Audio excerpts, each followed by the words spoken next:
could be starting off quite well too. Should we invert the saying? So normally people say history may not repeat, but it often rhymes. Should we actually say that history may rhyme, but it doesn't necessarily repeat? Yeah.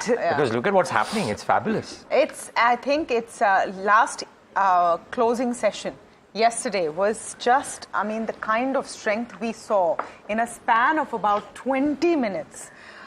It defied all odds, gravity-defying kind of a closing. It's become a pattern, isn't it? The last half an hour, 40 minutes of trade. Everyone wakes yesterday, up. Yesterday, day before, on Friday too, when the large money came in, was last 1 hour. I have one thing to differ on that. So while, yes, it is the last hours of trade, but I remember over the last 10, 15 years, and we've seen this, of course, it's become less frequent because the number of expiries have gone up.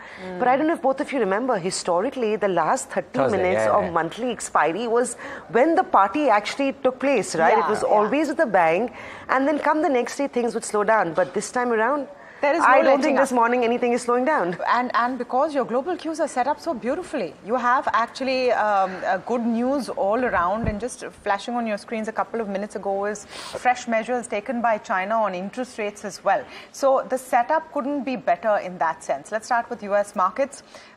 Imagine this, the S&P 500 has had a record close 4 times in the last week. All 3 indices, key indices, have closed with gains.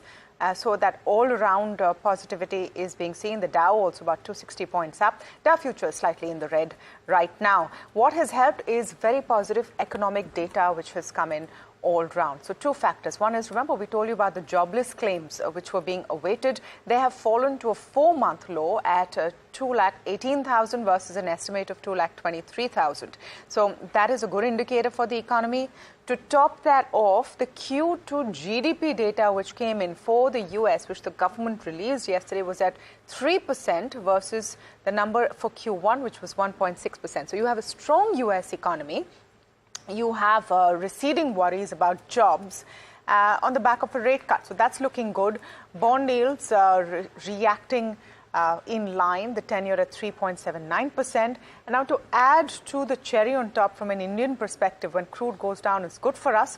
Oil prices have softened considerably overnight. The reason is because of a report that the Saudis are considering a production increase. This is actually a Financial Times report which claims that the Saudis have given up their, demand for $100 price point per barrel. And a bit of a reality is coming in there. That means better supplies and crude prices trending downwards. Again, good for India.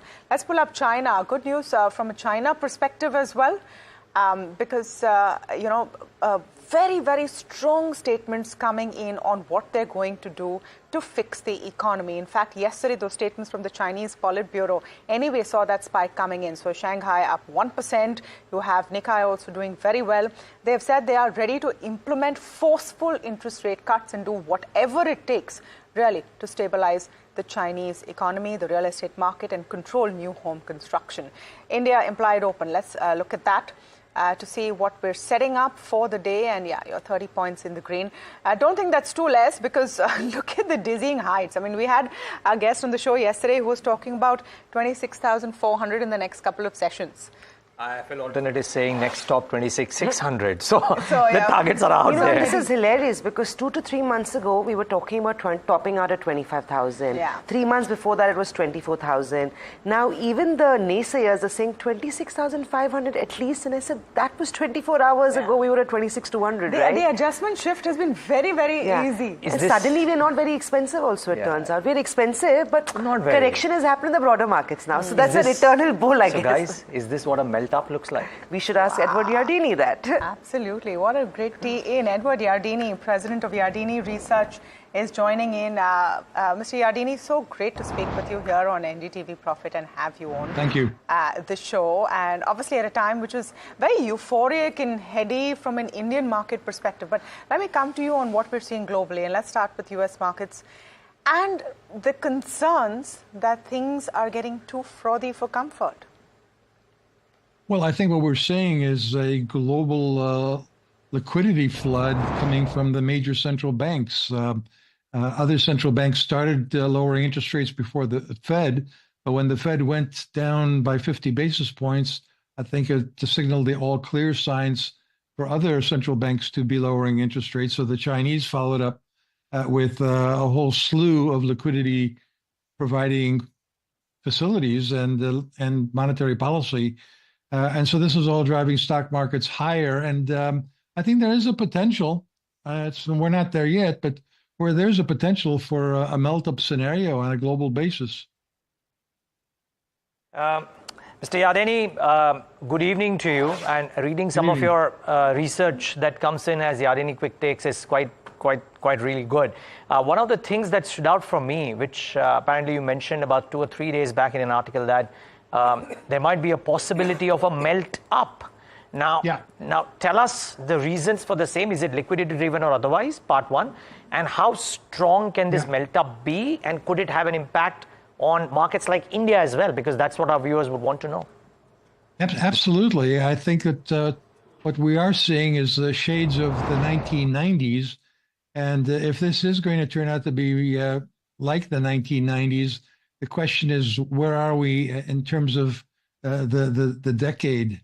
Well, I don't think we're in 1995. I think we're more like 1999, especially in the United States. When you look at valuation multiples, the S&P 500 is trading at around 22 times forward earnings. And back during the tech bubble of the 1999-2000, we got up to 25. So we're already seeing valuation multiples that are already quite elevated. And we're seeing the same thing in India as a result of the perception that it's a great economy that's got a lot of potential for more earnings and growth. See, Yardeni, hi, it's also Samina joining in. You know, you're very fondly known as a soothsayer amongst all the bullish predictors on Wall Street.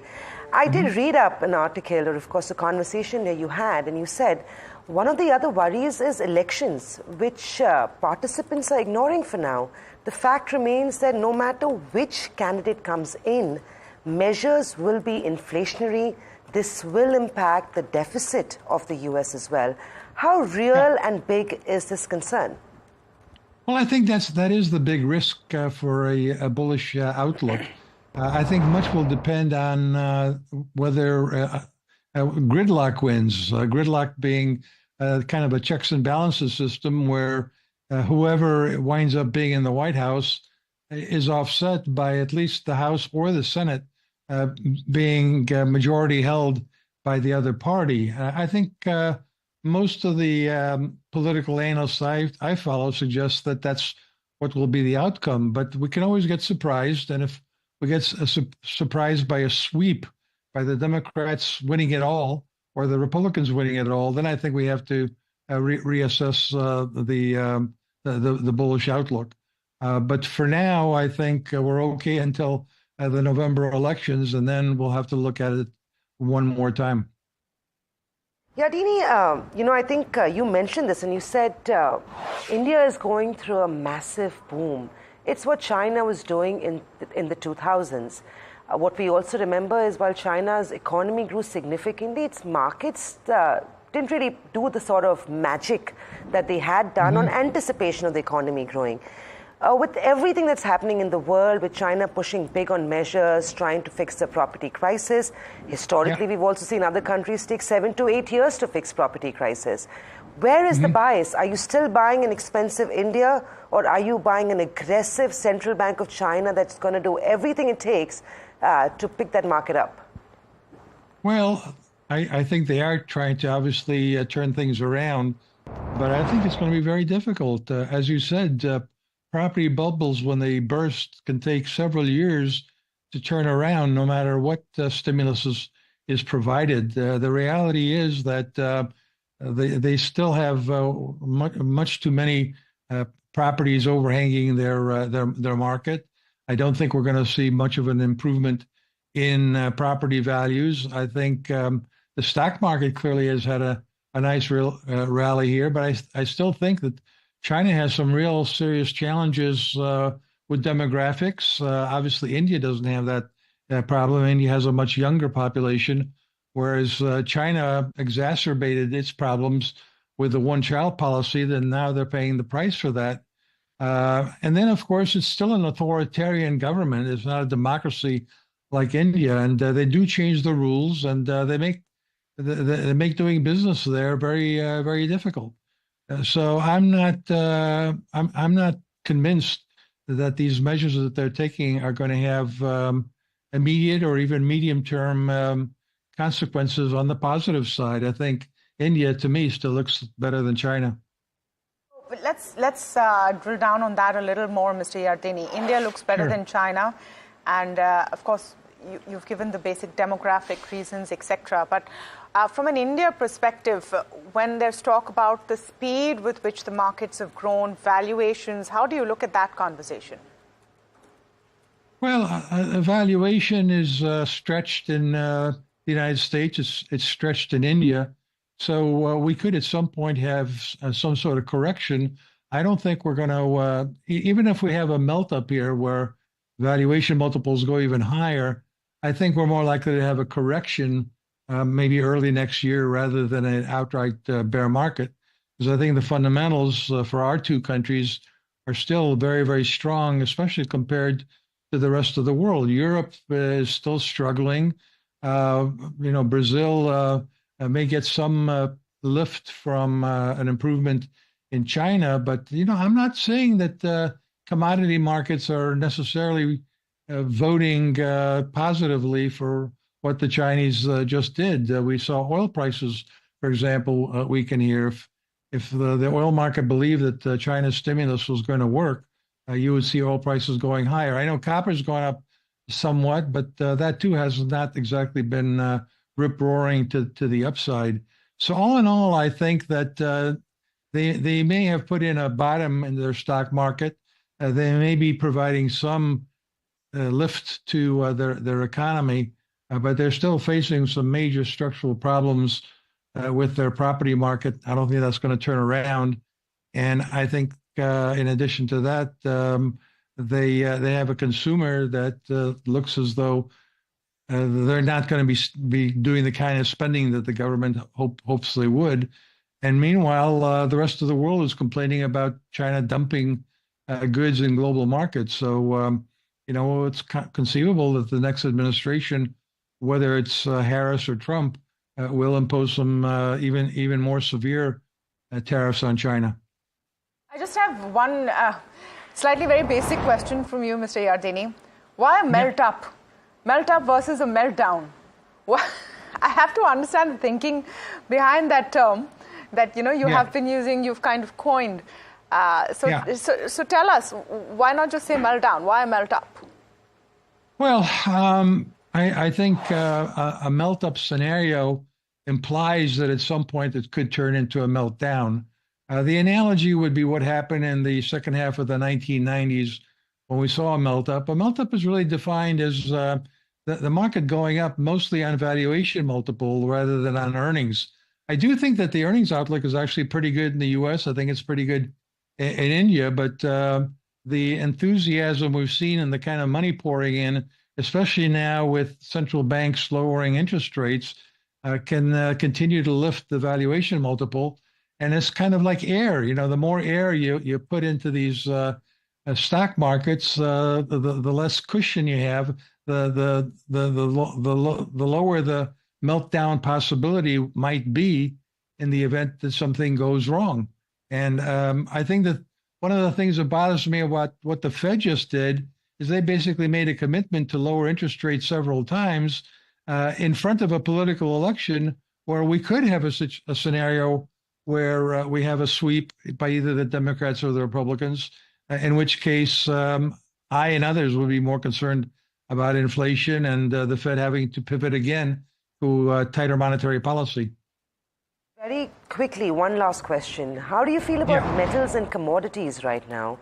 And I'm going to break it down between industrial commodities, gold and silver, and crude as well.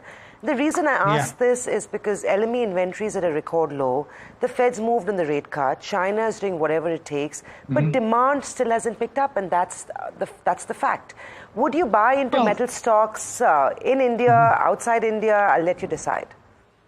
Well, look, let's think about copper, for example.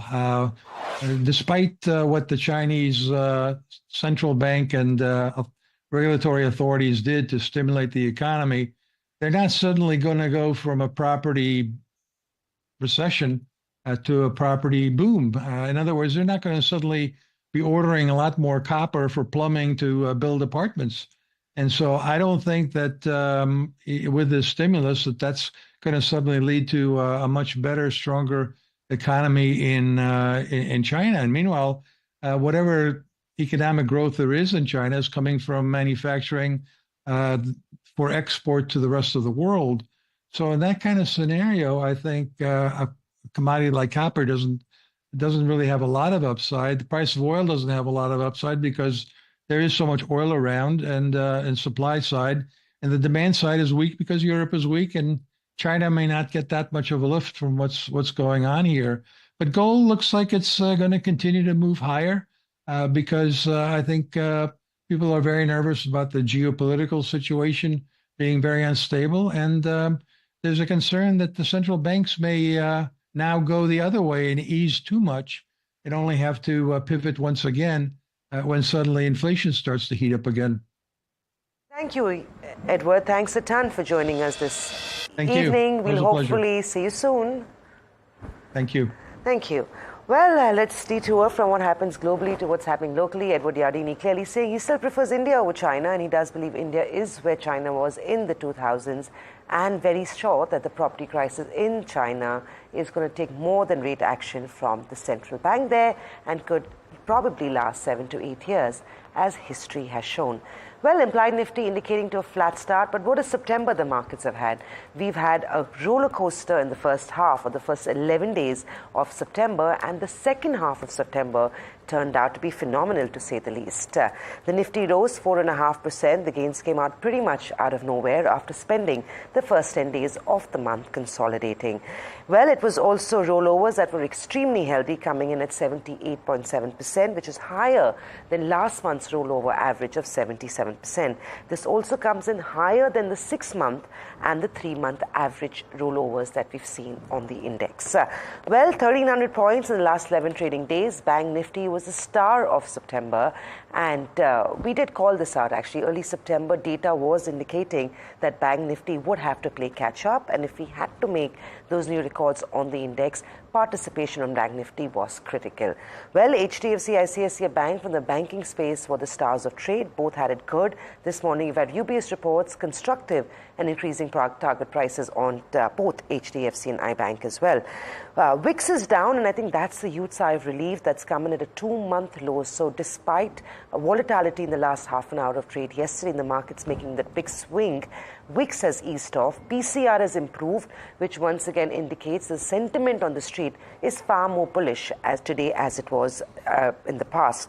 On the put side, 26,200 is an important strike. That's where the support is. 26,500 on the upside is where the maximum call action was seen, becomes an important level of resistance on the index, and Niraj will delve into further. Auto had a good day. Maruti hit the 4 lakh crore market cap. All in all, great story. Metals did well too. IT started recovering after having a quiet September. I don't know what didn't participate. Pharma maybe had it a little rough yesterday. A bit rough. But broader markets didn't participate actually. It was, your advanced decline ratios were less. I don't know if everyone had a great portfolio at the end of the day, but definitely it was all about the Nifty and the excitement coming there. Not that fund flows were massive, foreign fund flows, and that was sort of who bought. Was this just the Nifty expiry rollover that we were seeing? Because 630 crores of buys from foreign investors, all right, up. Domestic investors, 2,405 crores, but not huge volumes either.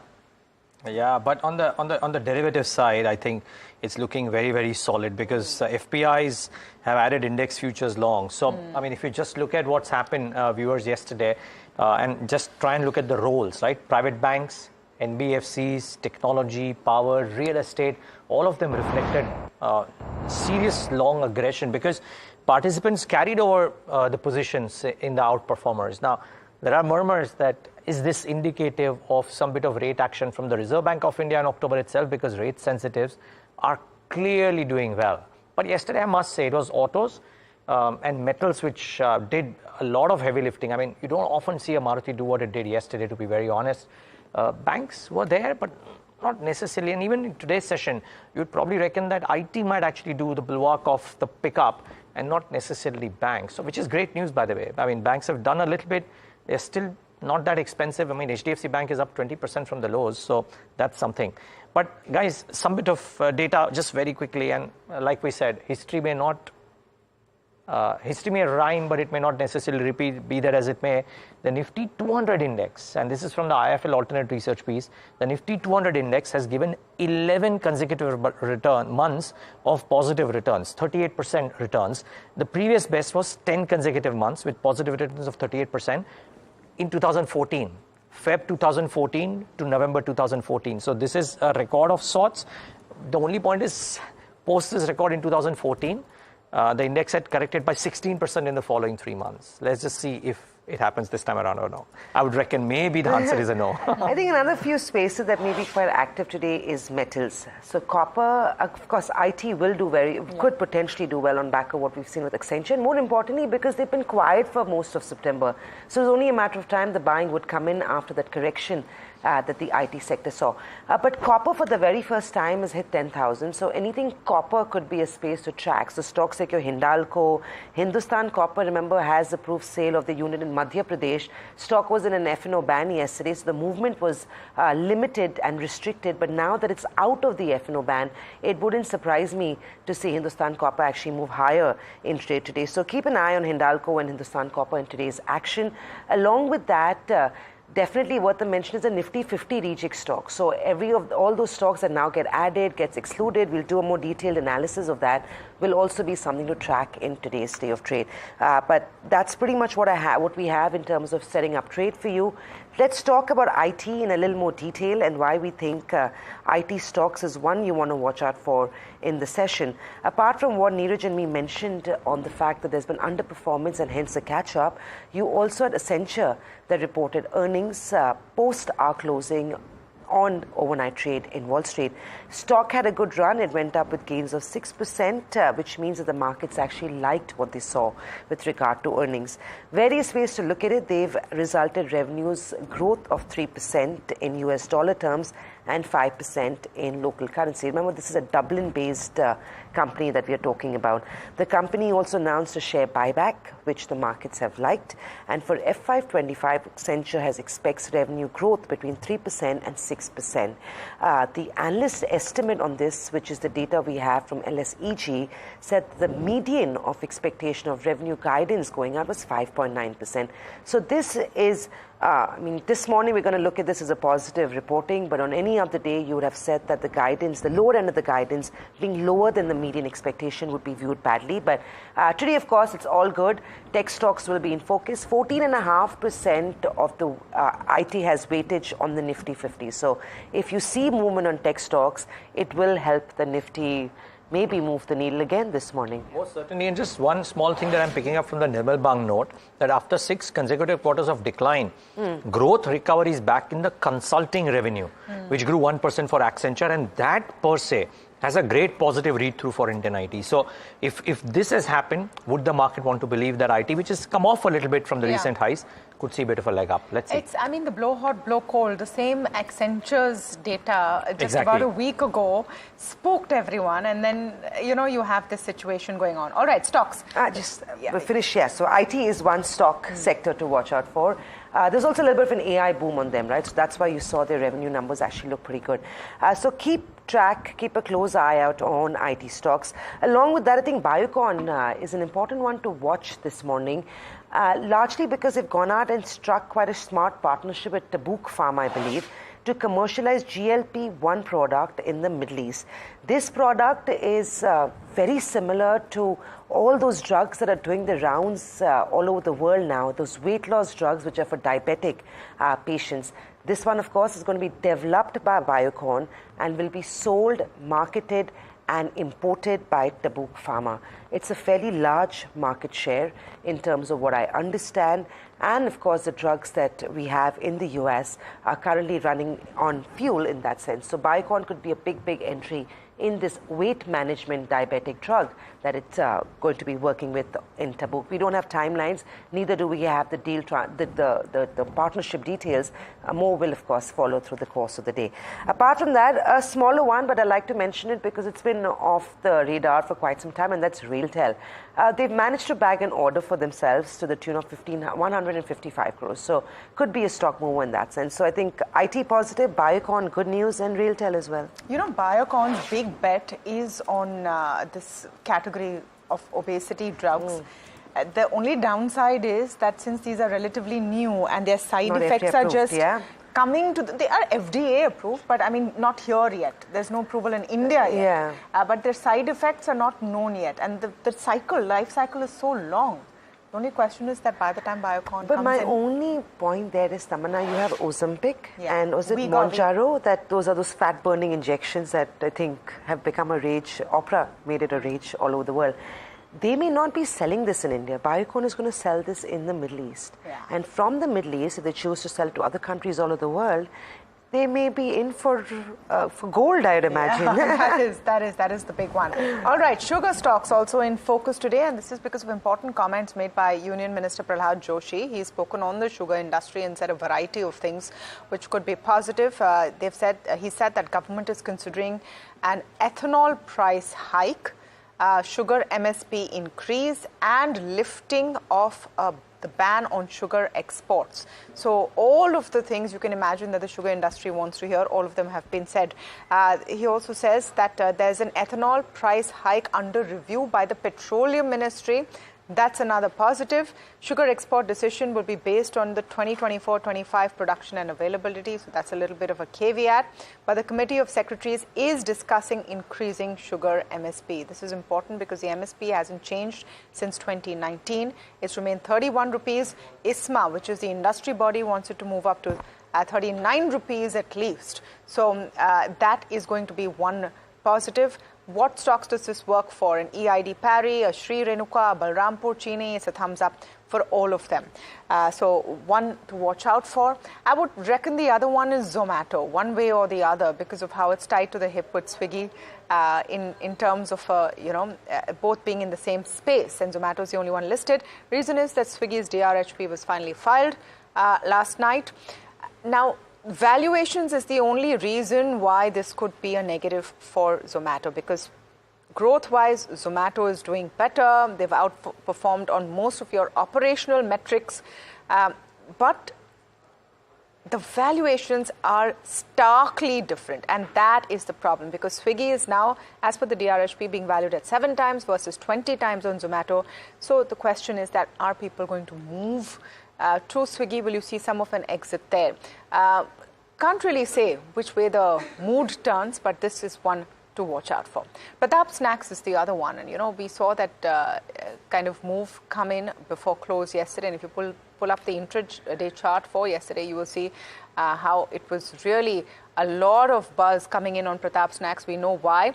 Autumn Investments, Mahi Madhusudan Kela have acquired a controlling stake for 544 crores. They will be acquiring 46.85% stake from PE investors for a total consideration of 1.13 crore shares. The offer price is 864 rupees, which is an 18% discount to yesterday's close. So 17% up. Yesterday, you could see more excitement as far as Pratap Snacks is concerned. Yeah, I took the space higher. Never mind the fact that the open offer price is a lot lower, obviously. So very quickly, so Pratap Snacks, let's see if the momentum continues. May not. Difficult to, at least I find it difficult to predict. Just very quickly, the three stocks on my radar, the Nifty additions and deletions should be in focus today. So Trent and BEL, and the talk is of nearly $650 million of an inflow into Trent. The various estimates, of course, but Trent and BEL could be positives, and at the same time, the ones which are exiting could be the negative ones as well. So do keep an eye out for LTM. Though IT's had a might have a good run today, so that's to be kept in mind. So that's the first one. Do watch out for Jubilant Pharmanova. There's an inspection of the Washington facility with no observations, and that should be construed positively.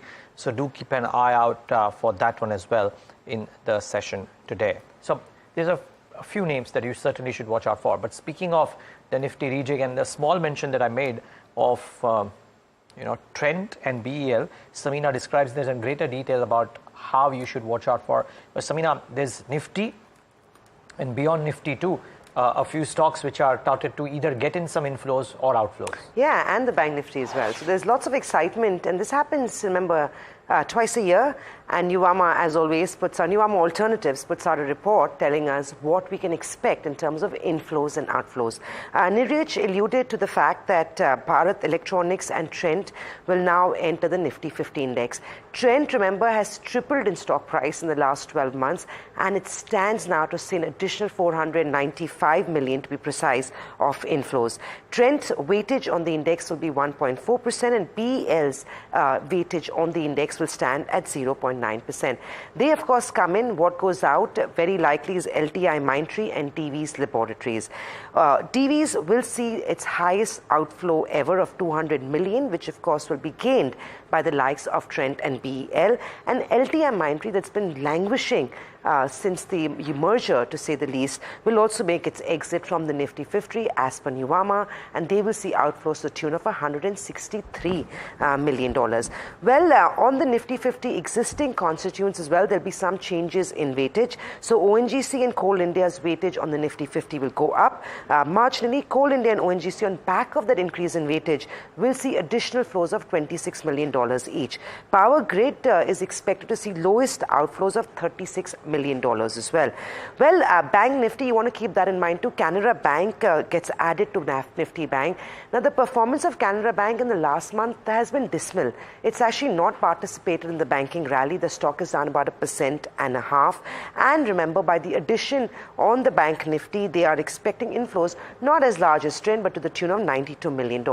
Of that, I've already mentioned a few stocks, but a few more that will see inflows coming in. It will be JSW Energy, $54 million, Macrotech Developers, which is about $50 million. NHPC will also stand to gain $50 million in inflow.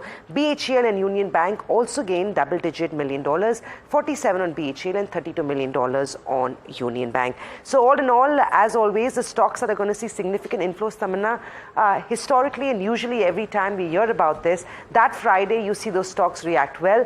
LTI, of course, will see an outflow because of an exclusion, but because of Accenture, it's going to be a bull versus bear there. Yeah, absolutely. And, for some of those big names, or at least those public sector-owned companies which have been languishing, maybe this is going to be great. But a big exclusive right here on NDTV Profit. Tata Electronics has partnered with Taiwan's PSMC to launch India's first AI-enabled semiconductor fab in Gujarat. My colleague Shubhana Sheikh caught up with N. Chandrasekharan, chairman at Tata Sons, talking about how the semiconductor space will take over the future and more. Listen in to that exclusive conversation. See, as you know, Tata Electronics was started during COVID, and now we have 4 different businesses. One is the manufacturing business, where we manufacture enclosures, then the packaging business, then OSAT, then what we have now started to build is the foundry. And chip is going to be the future. Everything in this world is going to be technology driven, and you will see more semiconductor chips in everything that we use, from automobiles to power, to medical devices, to mobile phones, to IoT devices, manufacturing facilities, whether it is B2B, whether it is B2C, industrial, consumer. In every walk of life, there is going to be a proliferation for the usage of chips. And chips are going to be more intelligent because they are also software driven. And AI is going to be all powered by chips. So this, I think we can talk about this in terms of the potential for very long. So for every nation which aspires to deliver strong innovation and growth, this is a fundamental platform that you need to build capability. So now we have an opportunity to build a very strong fab, which we are going to do it in Dholera, which will, to start with, will have 5 different technologies from 28 nanometers to 110 nanometers. And we are extremely delighted that our partner, Frank, chose to work with us, chose to work with India first and chose to work with us because they have options. And we have moved very fast and they have been extremely supportive. I think this will be one of the fastest time scales in which this kind of an arrangement and agreement has been made globally. And we have a very aggressive timeline. So it's going to be primarily based in Dholera. There are other parts of the electronics ecosystem. We are building one in Assam and Hosur and so on and so forth. But today, the big moment is the solidification of this partnership. We have signed all the definitive agreements, and we had the opportunity to meet the Prime Minister today. Frank spent a lot of time with him also. So I think it's a good day, good start, and we're looking forward to a very strong electronics, digital-based growth, ecosystem growth. There will be a lot of companies which will be needed because it's an ecosystem. It's not going to be done by 1 or 2 people. Yes, we are setting up the fab, but in order to build the whole ecosystem, there will be several companies, both from abroad and India, who will set up their own facilities in Dholera. Well, let's do a quick detour from everything IT to everything markets. And it's been what a September for the Nifty. Came out of nowhere. In fact, September could be divided into 2 halves. The first 10 days when the markets did pretty much nothing. And of course, from 11th of September, the Nifty's gained 1,300 points, eking out a 4.5% rally on the month of September. Rollovers also much healthier than what we've seen in the previous months, well above the 3-month and 6-month average. Agam is standing by with more on this. Agam, as we go into the October series today, you'd have expected the markets to spend time consolidating because of the big party that happened on Thursday afternoon. But very strong global cues, metals are in focus, rollover averages are looking good, and more importantly, Bank Nifty is still keeping it together. So what do we, and IT should participate. So a lot of things coming together for a rather good Monday, rather good Friday. Yes, Samina, you know, just a couple of weeks ago, we were talking about 25,500 as the top, and the rather low probability of the Nifty ending about 26,000 anytime soon at least. And not only are we above that, but we are continuing to scale new highs. So, you know, when it comes to, well, calling a trend, well, I reckon that most investors, and perhaps for the right reasons, continue to suggest that you stay with the trend and not call a top until you actually see a top form. But, you know, that said, in terms of the futures, of course, we've seen a 40% increase in open interest when it comes to the October futures, given the fact that we are now entering that particular month soon. And the Bank Nifty, the October futures are already quite active with a 4% added there as well. We've seen advances for the Bank Nifty and the Nifty specifically making a life high. But with that, in terms of the options market, at the moment, the most amount of activity is only seen at the 26,000 put. That's where you see a max amount of put addition there. Say for that, we don't have too much traction otherwise going in. Which also means that for now, markets are only betting on the fact that the Nifty will see a strong support around the 26,000 mark. And after that, whether or not there is some consolidation, whether there is, in fact, a little bit more room left on the upside before we see some sort of a correction, that's a wait and watch. So all in all, it's turned out to be a very, very good session. But the question really is that what do you do with the benchmarks here? How are you trading with stocks? Well, let's get in an expert opinion. We have Amit Goel of Amit Ventures who's joining us on the show. Good morning to you, Amit. Thanks for joining in. Let's start with your view on the benchmarks. And I believe you also have an option structure that you could potentially deploy on the Bank Nifty. Why don't you take us through that? Yeah, hi. Good morning, Agam, and good morning to all your viewers. Thank you for having me again. Yeah, we've been. I have been bullish on Bank Nifty right from the lows of 49,000 levels, and in the last 1 month, we have made some good profits on this index. If we had played the long trade, I currently at the current juncture, if you look at the Nifty and the Bank Nifty, if you look at one particular data metric, especially for Nifty, the monthly RSI at around 84 levels is only the third time in the history of Nifty index that it has crossed above 83, 84 levels. The first one was around 90%, which was in the 90 levels, which was in 1992. The second time above 85% was in the year 2007, and this is the third time.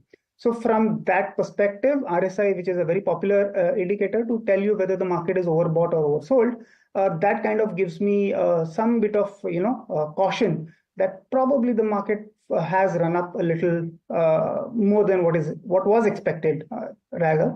So I'm expecting some bit of consolidation here, and due to that fact, I am trying to play the Bank Nifty trade on the contrarian view for the next week, in which we will set up a bear put spread in Bank Nifty, in which I will look to buy the 54,000 put of 1st October expiry and sell one lot of 53,500 put. Now, this is a very small trade, and since it is a contra trade, I'm not taking a big bet. So the risk on this trade is about 1,500 rupees, and the profit target is about 3,000. So if it plays out, you make 2:1. For every 1 rupee you lose, you make about 2 rupees. So it's actually a contra play. I'm playing for the consolidation and probably a little bit of profit booking in the coming week. That's the trade here. Absolutely, well, point taken. So a very simple and straightforward bear put spread, and by that what Amit is actually doing is that he's buying the 54,000 put with the expectation that there could in fact be a little bit of a step back for the banking index, and to hedge that bet, he's in fact going ahead and selling a slightly lower level put going in, and thereby forming this option structure that we popularly known as a bear put spread, which of course is also a debit spread, as many other traders would know in this case. But let's move on and talk about stocks which are on your radar, Amit, and I believe both these are on the upside. You're bullish on both of them. Can you take us through that as well? So structurally, if you look at auto and if you look at metals, they have had stellar rallies, and I see the rollovers and I see the momentum building up in these counters. Given that fact, I feel that Maruti and Jindal Steel still have some room on the upside. I was also bullish on M&M because it has given a flag pattern breakout on the weekly time frame and has performed very well. But since M&M has already run up so much, and Maruti still has some room to catch up. Along with that, let's not forget Hyundai's IPO also. That news is also going to play on the positive side for the auto sector. So I'm playing a simple positional trade in Maruti, wherein I'm looking to play for the momentum. And any dip in Maruti at around 13,200 levels, or even 13,000, dare I say, we could look at constructing a bull call spread in which we will buy a 13,500 call of October expiry, and we will sell a 13,900 call of October expiry again. The profit target here is going to be 6,000 rupees, though the max profit is going to be a little higher at 15,000. I'm looking at a profit target of about 6,000 and then trail from there. And I will also keep a rupee stop loss of about 4,000. So it's really, if you look at the volatility also, the volatility is fairly subdued in this counter. So if the momentum continues here, I'm expecting an expansion in volatility, which will help this debit spread. Thanks. Right. Right. Well, so there you have it. Well, those are two ideas from the stock space as far as Amit is concerned. Amit, thanking you for joining us and taking us through your views on the markets. Of course, Amit is betting on the downside when it comes to the Bank Nifty, and he has two other calls in stocks that he's mentioned right now playing on the upside. So that's what you have with respect to what the ideas that you have for Jindal Steel as well as Maruti Suzuki. Of course, that said, don't forget to write to us when it comes to your queries on the F&O space, on the WhatsApp number that is being flashed on the screen. And if you do need an opinion on a position that you already have or are thinking about taking one, you can always refer to us and we can take that query up with our experts as well. That will happen at 10:30 today on the F&O show. So don't forget to write to us. And with that, it's back to you all. Thanks for that, Agam. It's going to be an exciting start to the October series. Friday as well, we'll see some activity. There'll be some more weekend share that's expected. One sector that may actually have it quite sweet is the fact that the sugar space is in the news. The government is considering revamping prices of ethanol and also looking at hiking the MSP for sugar. Minister of Consumer Affairs, Food and Public Distribution, Prahlad Joshi, spoke about the possibility of a price hike. Ethanol prices के बारे में petroleum ministry जहां तक मुझे information है, as far as my information को जहां तक मुझे इन्फॉर्मेशन है, दैट इज वो कंसिडर कर रहे हैं प्राइस हाइकिंग के बारे में. ऐसे मुझे इन्फॉर्मेशन है. वो तो प्राइस हाइकिंग एथेनॉल का जो है प्राइस ज्यादा करना वो पेट्रोलियम मिनिस्ट्री देखते हैं. तो petroleum ministry is seized of the matter. और जहां तक मुझे इन्फॉर्मेशन है, क्योंकि our ministry is the nodal ministry for the ethanol. इसी कारण हम पेट्रोलियम मिनिस्ट्री के टच में भी है. It is well under consideration. All right, Atul Chaturvedi joining us this morning is Executive Chairman of Sri Renuka Sugars, and sugar stocks really in focus. Mr. Chaturvedi, great to speak with you. Just on the comments that the minister has made, three things largely: export on sugar, those restrictions he's talking about. He's talking about, you know, the MSP being under consideration, and ethanol prices as well. Does this bode well for sugar companies? How good is this news for you? Very, very good morning. This news is actually manna from the heavens. In fact, the industry has been demanding from the government and that the ethanol price needs to be revised. There's no point in buying maize ethanol at closer to 72 rupees and depriving sugar sector, which has been at the forefront of this campaign. And the sugar sector getting only about 65 rupees for cane juice ethanol and about 60 odd rupees for B heavy. So I think this was very much on the cards, and it's good that the government is now seriously looking at this. And the other thing is, with FRP being increased for the next season, there's no reason why the ethanol price should not be increased. So I think if and when it happens, it's definitely a welcome sign. The other thing which the minister reiterated yesterday, and I was also there in that same conference, I'm actually currently speaking from Delhi, the MSP also has to be jacked up for the simple reason that when the MSP of 31 was decided, it was about 5 years back. After that, the FRP or the fair remunerative price for the cane has got jacked up almost 34-35% higher. So there's no reason whatsoever to keep the MSP or minimum selling price at 31. So it's good that the government is now seized of the matter, and we hope the MSP would be suitably revised, keeping in mind that the FRP is again going to be revised for the next crushing season. So both these developments should augur well, and as I said, that it's actually manna from the heavens, and the industry has been requesting this for quite some time. Okay, so now, Mr. Chaturvedi, the minister has said it. There was a meeting yesterday. You were part of that meeting. Now, how much of this is doable and likely? Let's come to that.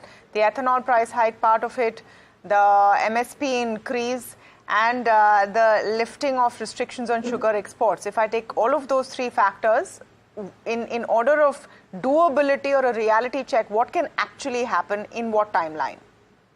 So I'll give you the answer for the last one first.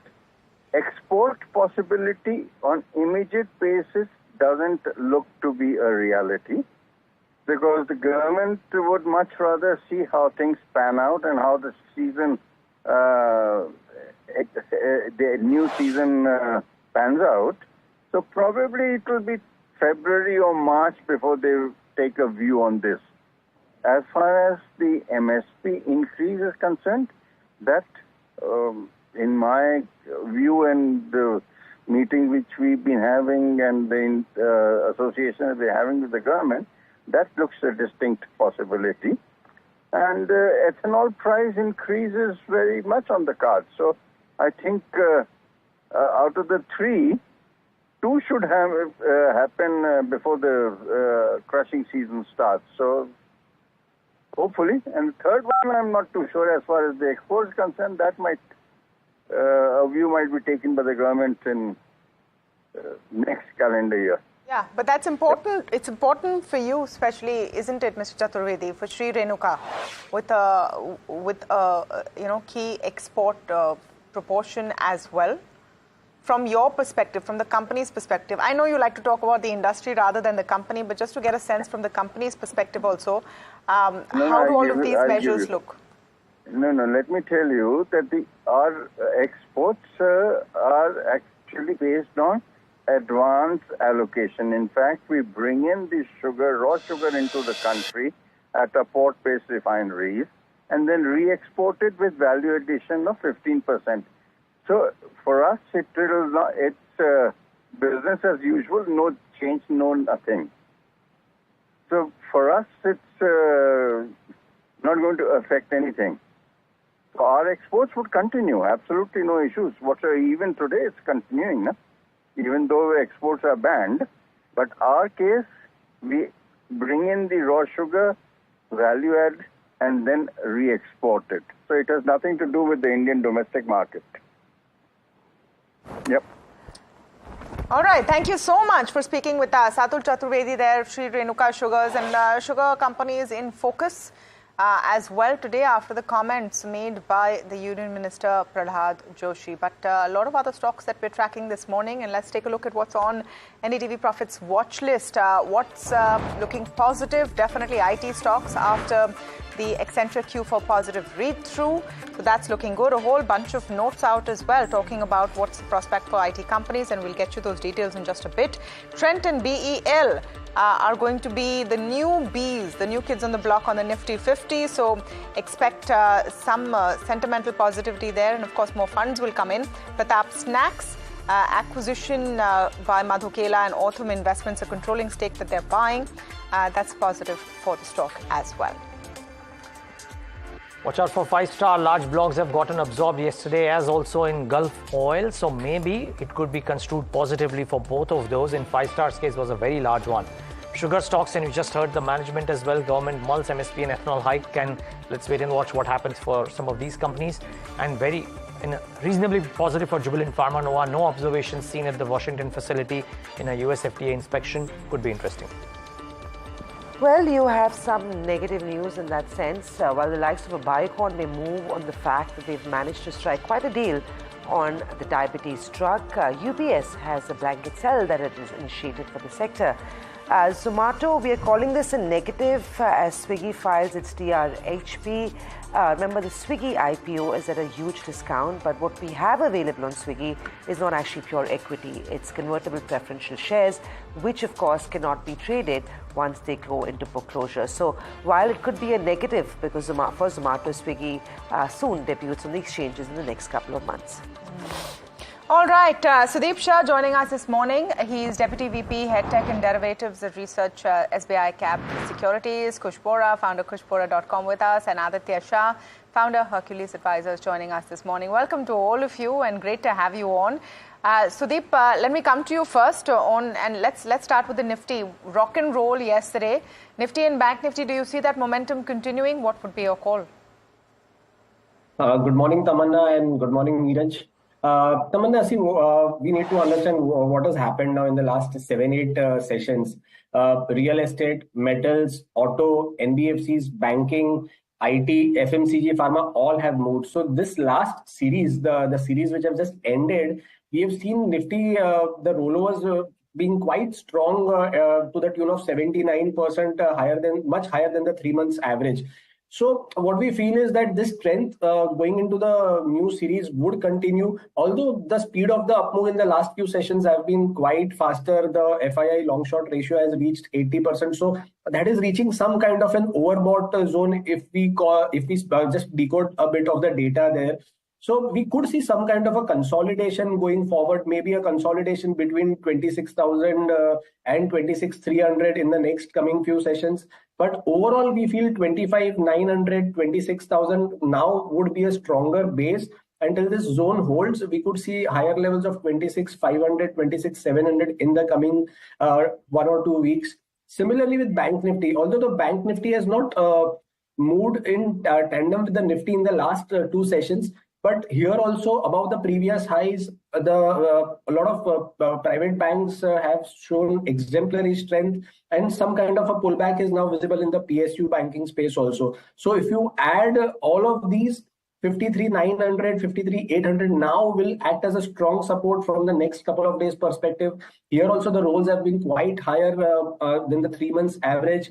So we feel that 53,800, 53,900 would now act as a strong base support here for this indices.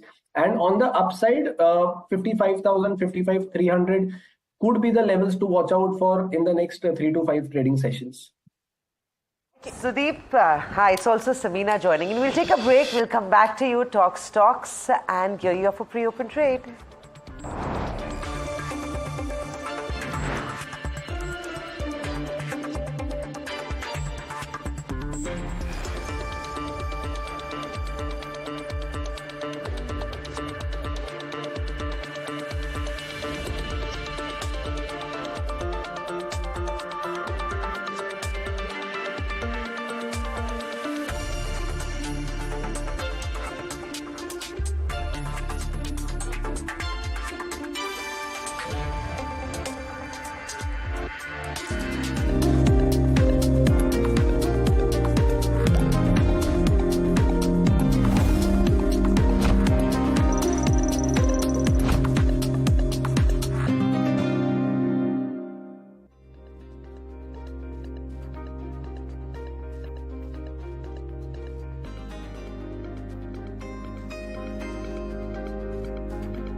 back with India market open and 44 seconds left for the markets to kickstart trade. Judging by the fact that we've had 7 days of record closes, I think we set for a good start this as well. I mean, 37 points, but frankly, the start doesn't matter. The last few days, if you look at the intraday chart, it is the end that is mattering. Well, Kush Bora joins in right now. And Kush, I heard you yesterday that after being relatively cautious for the last few days, did you give us a buy call yesterday on the indices? And therefore, my question is on the Nifty or the Nifty Bank. Are you giving a buy trade on open this morning? So first up, a very good morning, Niraj. Well, that's the only trade in town, isn't there? Now, let me start with saying that I am in the optimistic, bullish camp, but let me take a devil's advocate approach to it, right? Nifty is kind of behaving like a mid-cap stock with a lot of momentum and exuberance. Now, there is two things are very clear. One, that the momentum is very strong, and two, that it's stretched, and I mean seriously stretched. Just to give you some data points, the RSI on the daily chart for Nifty is approaching 80. And what's even more perplexing is that on the monthly chart, the RSI, on Nifty is close to 83. Now, this is the second or the third highest it has been in the last two and a half decades. And, it was about 85 near the 2008 crisis. Also, the near-term impact, the markets are ignoring the fact that there is a 26,000 call base added. Now, this could very well be because of the yesterday's expiry.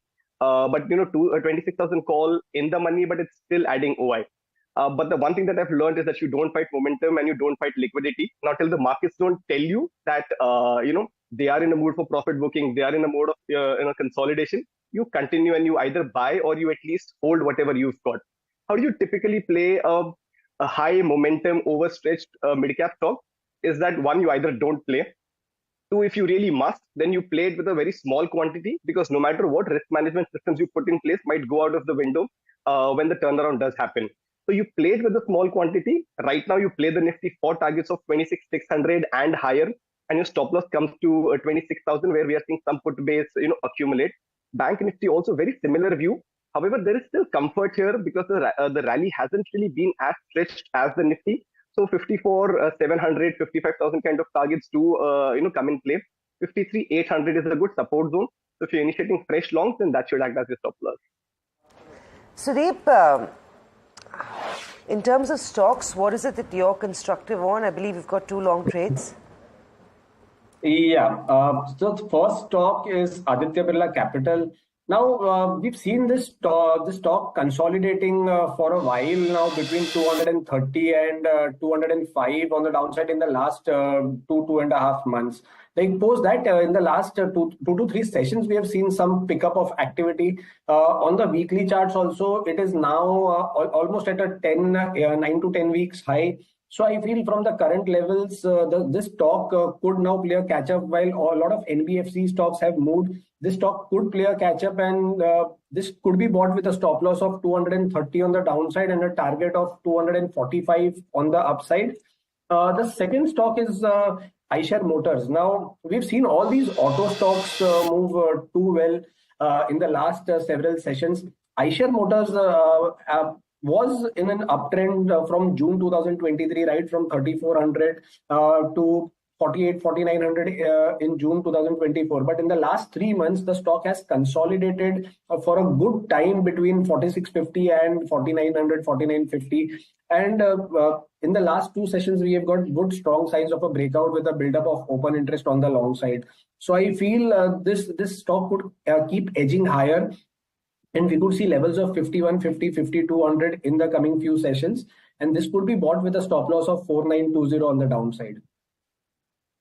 Let's get your picks this morning. Sure, 2 of them. One is Colgate-Palmolive. The stock, had a very good run, but has been consolidating for the last couple of sessions. There is a very clear attempt to break the 37,000 resistance mark.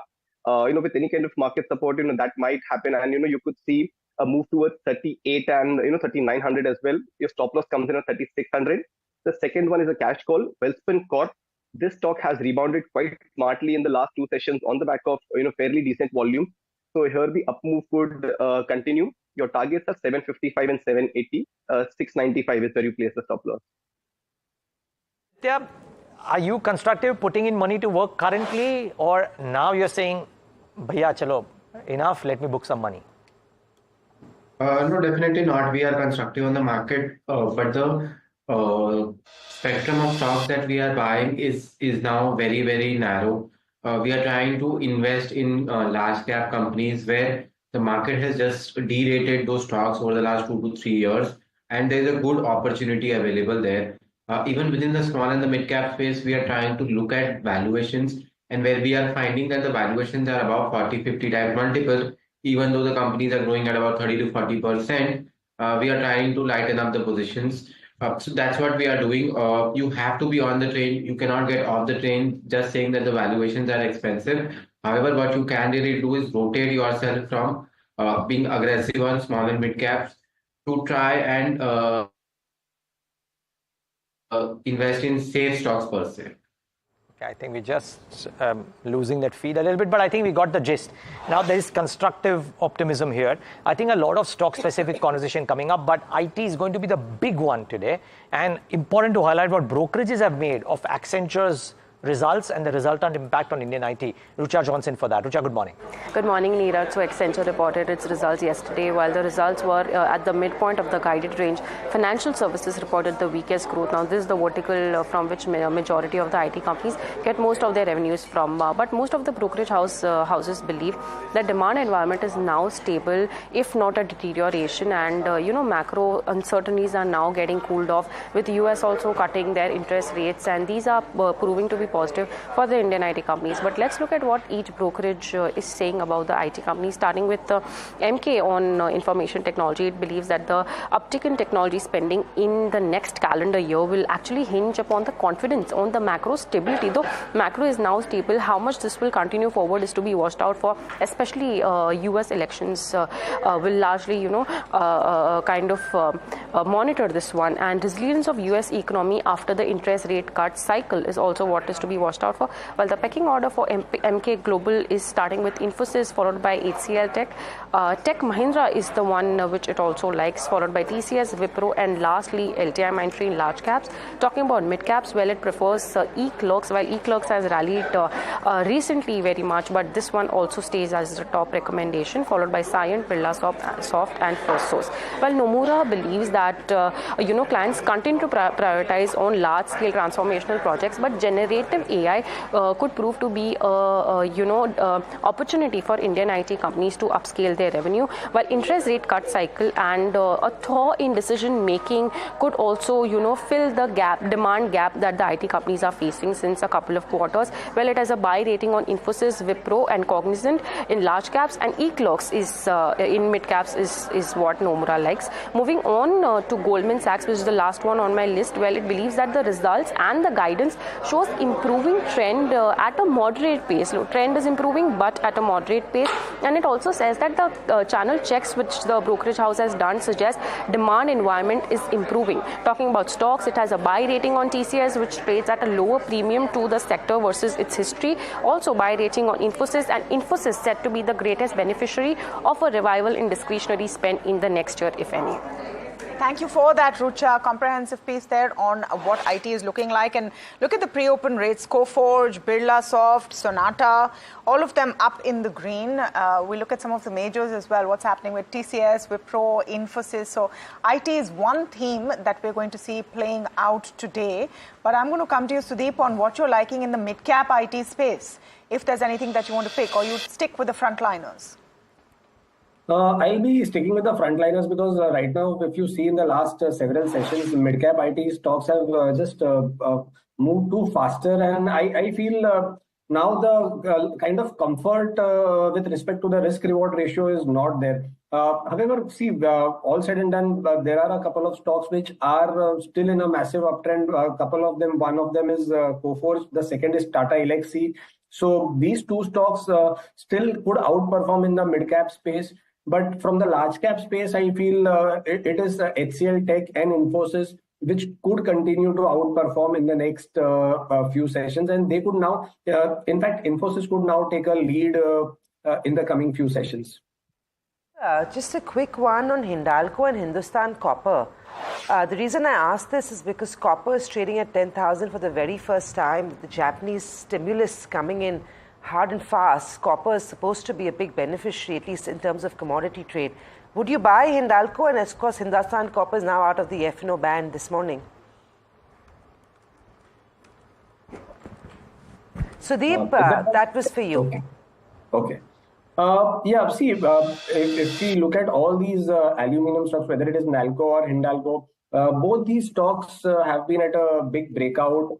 Now 746, it has closed at the highest levels yesterday, a big breakout on the weekly charts also from May 2024. So yes, Hindalco is there on the buy list. On dips closer to 735, 740 post this gap up opening, I feel this stock could be added, and we could see levels of 780, 800 in the coming few sessions, or at least in the first half of October. The second stock that you just asked is Hindustan Copper. Now here, if you see the charts, there has been a decent sell-off right from the month of May up till the month of August, and right now the stock is still trying to find its feet, recover. But any move above 352, 351 levels, this there could be a short covering which could take it to 380, 385 levels. So yes, above 351, 352 levels, if the stock sustains, this could be bought with a 344 stop loss on the downside. Okay. All right. PB Fintech is in focus. Look at the stock pre-open after getting hammered yesterday. At least pre-open situation is looking positive, about 2% up. Now, it's been a lot of focus on what next for the company. And Harsh is joining now with some exclusive information on that. Harsh, what are you hearing? Well, sources tell your channel, our channel, that, we've seen a large problem which is marring the health insurance industry currently, and that's what PB Fintech is trying to solve for. What they are saying is there is a rampant problem and a conflict of interest of sorts between the customer and the hospital. When the customer goes to the hospital to get treated, at that point the hospital is overtreating and overcharging, especially in cases where an insurance is available to the customer. This is of course harmful for the insurance company. That's one. It's also harmful for the customer because the insurance company could reject the claim, and therefore customers may hold back from buying insurance. That could be one angle. The other angle is, of course, it increases insurance premiums across the board. So couple of these factors which are currently a big problem is what PB Fintech is trying to solve for, is what sources tell us. Now, we also heard in the Q1 FY25 con call that Yashish Dahiya has been spending 50% of his time over 6 months prior to that trying to solve this problem. How they solve it, unsure at the moment, but of course more information on this may be key, especially with regard to how much will PB Fintech invest in something in terms of a solution on this problem. All right, that's PB Fintech's next big move, the exclusive there. Aditya, I'm wondering if you're tracking the whole PB Fintech seesaw and what you think about it. And I also want to ask you your view about Zomato this morning after the Swiggy IPO details are out. Aditya, hi. Running a hospital chain is not very, very... Hi, can you hear me? Yes, I can. Go ahead. Yeah. So running a hospital chain is not really very easy, and I wonder what is PB Fintech really doing. It's not the business of an insurance aggregator to go ahead and solve the problem between the hospital and the customers per se. So I don't think it is a good move to go and run a hospital, because hospital is a very capex intensive business, as well as there are established brands who will not let a PB Fintech easily make a brand here. So it's negative, and per se I will wait and watch what kind of money PB Fintech throws into the hospital business. Wait and watch. That's the first point. Second point is on Zomato and Swiggy. Even though Swiggy's valuation could be lower than what is expected, but this is really very positive for the space that the both companies are now getting listed, and we will have established matrix on how both companies are really performing. We've already seen Zomato outperforming Swiggy by a large margin over the last 6 to 12 months. not only in the food delivery business, but as well as the hyper delivery business where Blinkit and Swiggy Instamart are really competing. So in my view, it could be a short-term negative. However, in the longer term, it is positive for both companies. And I am positive both on Zomato and Swiggy because of the duopoly. Both these companies will continue to do extremely well. Okay, watch out today though, a bit of a downtick on Zomato. Maybe we have 30 seconds, I can squeeze in a quick top call. Kush Bora, 10 seconds, your top call for the day today. Emphasis, consolidation seems to be coming over, could move higher to targets of 3150 and 3190.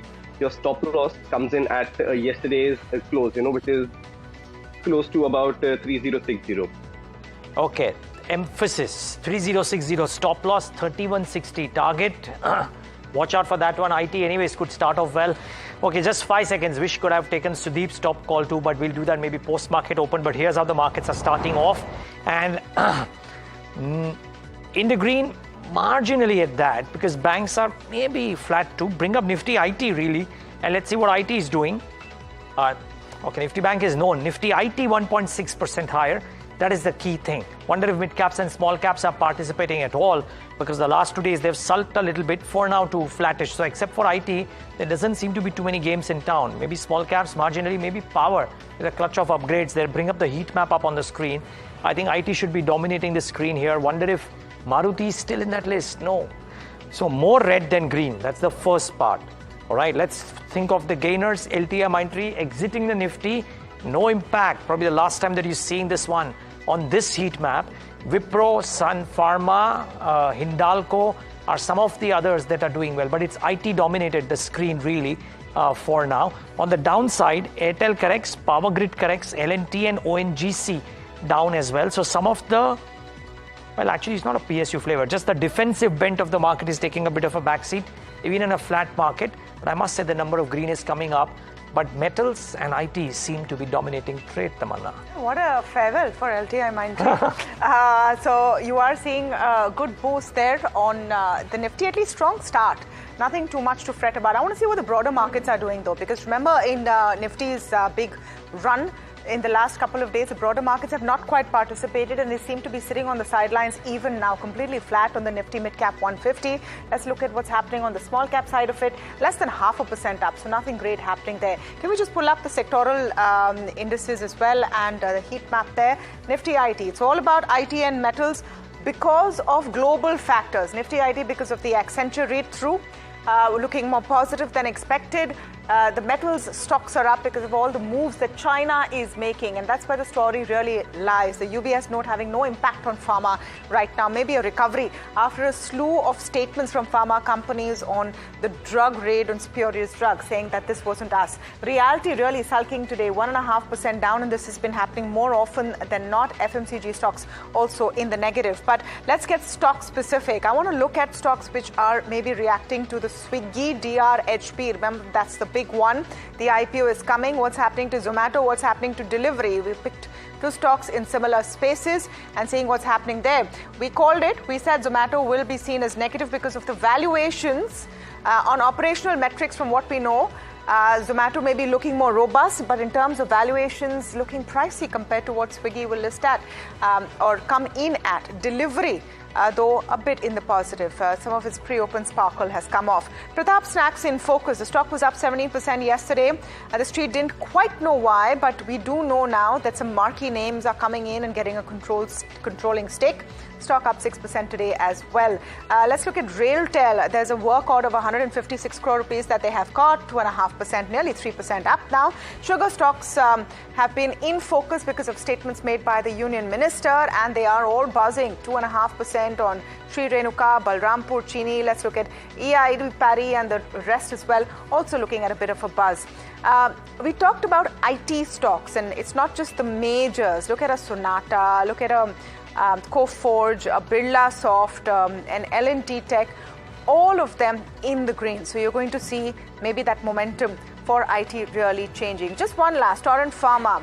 I remember their Shell Cal was under the radar and they have now refuted those claims. Not too much in the negative, but completely flat right now as far as Torrent Pharma is concerned. At a time when Pharma is not doing too badly and the index is doing fine. So these were some of the big buzzers this morning. But Samina, overall, it's not seeming bad at all. Maybe a bit of a breather after the kind of frenetic closing yesterday. Yeah, and usually happens post-expiry. So you're seeing a Friday that's rather muted, but it's not a bad-looking market like Tamanna said. You still have lots of action. A couple of stocks, I don't know whether Tamanna mentioned sugar, but that seems to be in a good place this morning. Srinagar Sugar, EID Perry, both looking good. Railtel was a stock I mentioned on back of a 155 crore order win. The stock is seeing an up move, quite sharp actually, a 3% up move is what we have. Well, Nuvama had that big block that took place just a few minutes ago, 6% of block hit the market. Let's see what Nuvama is doing. The stock is up 2.5%. The supply clearly getting lapped up. Take a look at Edelweiss as well. Let's see if there's a reaction on the Edelweiss stock on back of that stake sale that they did in Nuvama. 3% high on Edelweiss Financial is what we have. Apart from that, you've got a few more counters you want to track this morning. Big movers on Prism Johnson up 6%. Westlife Foodwork is also up 4%. It's aluminium, copper, metals largely. So you've got Nalco that's looking good this morning. Take a look at how the trade is playing out.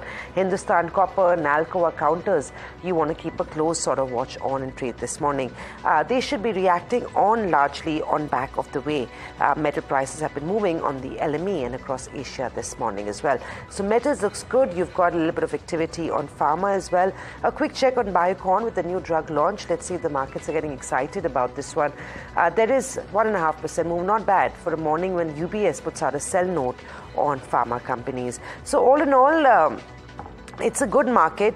Tech and metals are leading the way up. You've got some gains coming in for the likes of a Titan as well, but nothing noteworthy in that sense is what we have. Apart from that, Zydus, Zomato trading slightly weaker. Z is seeing some sort of profit taking.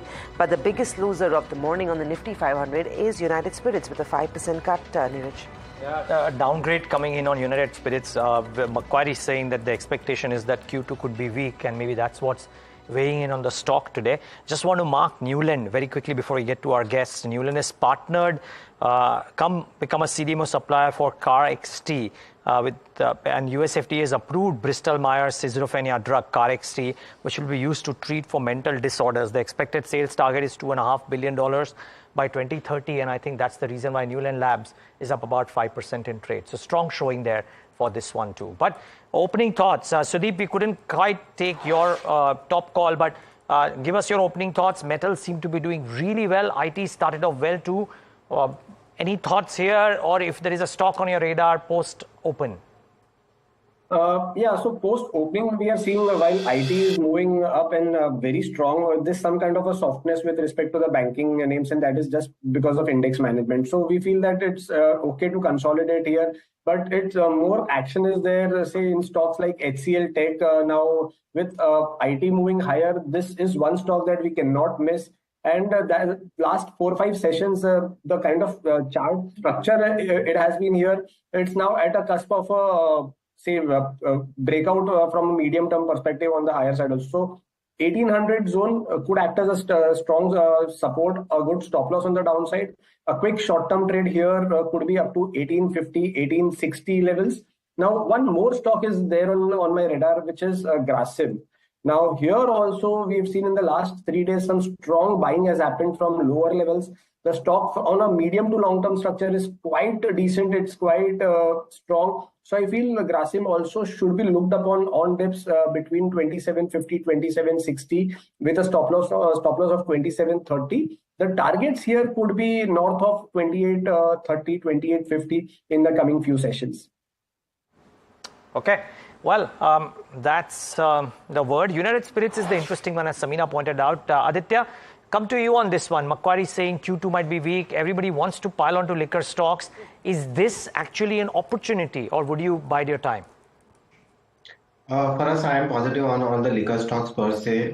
The demand will continue to keep growing year on year as people consume more and more liquor. So in my opinion, this downgrade is a buying opportunity for United Spirits. They have really slowly and steadily trying to transform their business with a new management coming in, and that phase will continue at least for the next 2 to 3 years. So I'm positive on the stock, and any dips would be a buying opportunity in the stock. Dip today, Aditya, 1577. Is this a dip that you would look to accumulate, or would you wait for more dips? Is the question. No, I will start to do an SIP here and slowly and steadily start to accumulate. Even if the stock falls further, I will try to add. Fair call. Okay.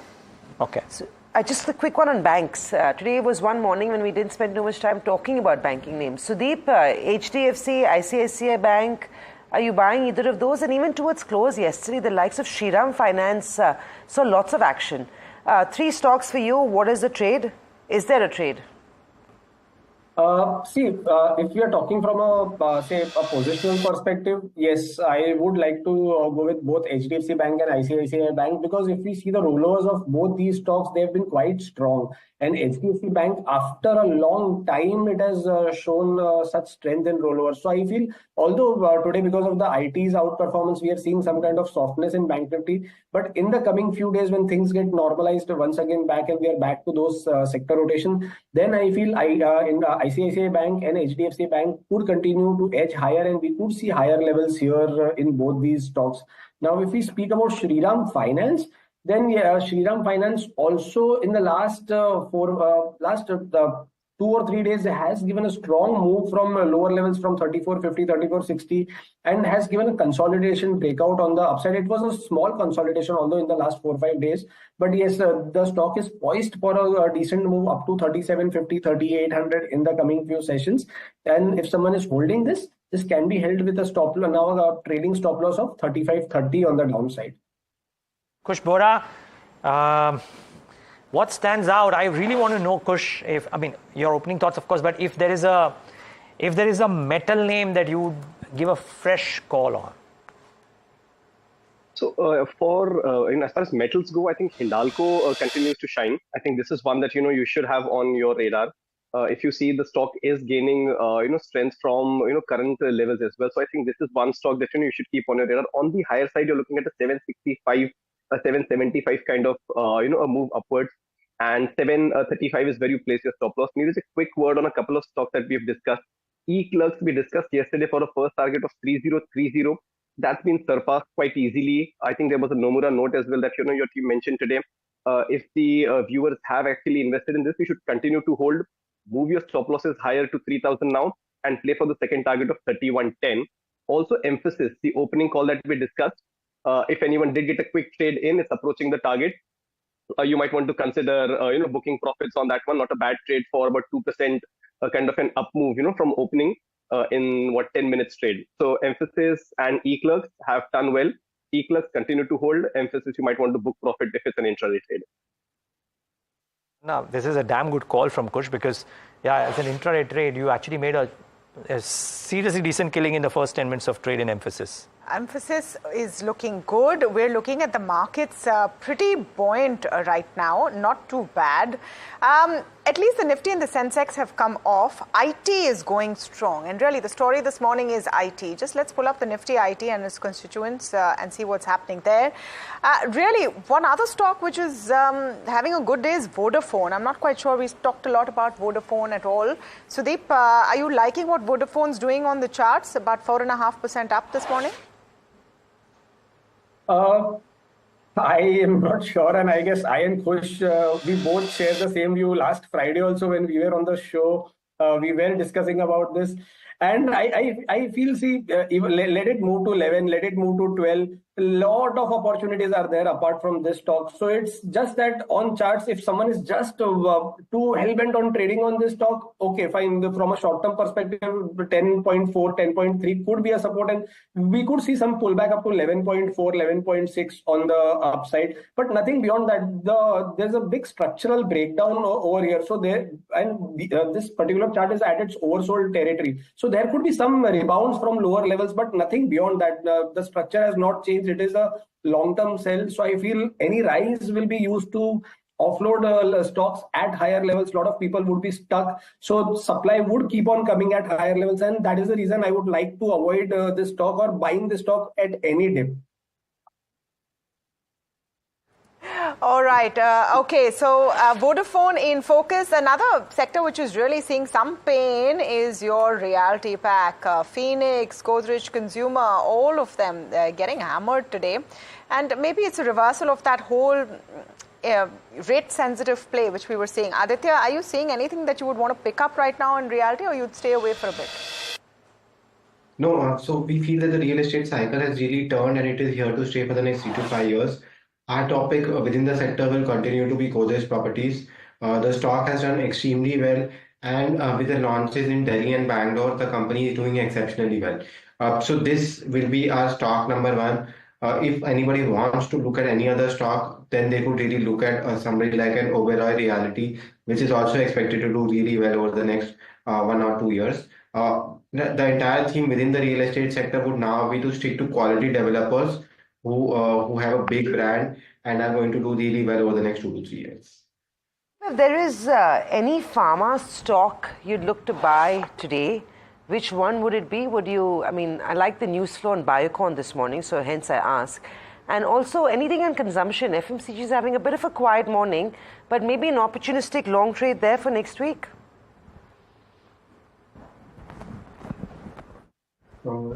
Is it for me? Yes, Sudeep. See, within the FMCG basket, I feel one stock that could continue edging higher is Britannia. Now, here, this stock in the last 4 weeks, we have seen higher top, higher bottom formations also. And in the last 3-4 days, it is consolidating a bit quieter, but the structure has not yet been disturbed. So I feel this offers a good opportunity, and the stock is also of a good quality. So even if you get stuck for a while, it's okay so that stock is a part of your portfolio and you don't have to worry about it. So 6,100 on the downside would be a good support. And we feel that levels of 6,400, 6,450 could be visible here in the time span of a week or so. Thank you so much for joining us this morning, Sudeep, Kush and Aditya. So we're looking like we're set for an interesting day. More stock specific. The index struggling to stay on to those levels, but no huge weakness coming in. Completely flat on the Nifty. Stable above the 26,200 mark. But we have a very special guest in the studio with us. Richard Yetsenga, Chief Economist at ANZ Group, is in India, in Mumbai, and in the NDTV Profit Studio. So, Richard, first of all, thank you for coming in. Thank you very much. Fantastic to be here. Welcome. Great to have you here, and at a very interesting time with so much happening in the last couple of weeks, right? You've had the Fed rate cut, 50 basis points, more than some of the street anticipated. We're ahead of a US election, and India is the story. Is that the 3-line summary, you think?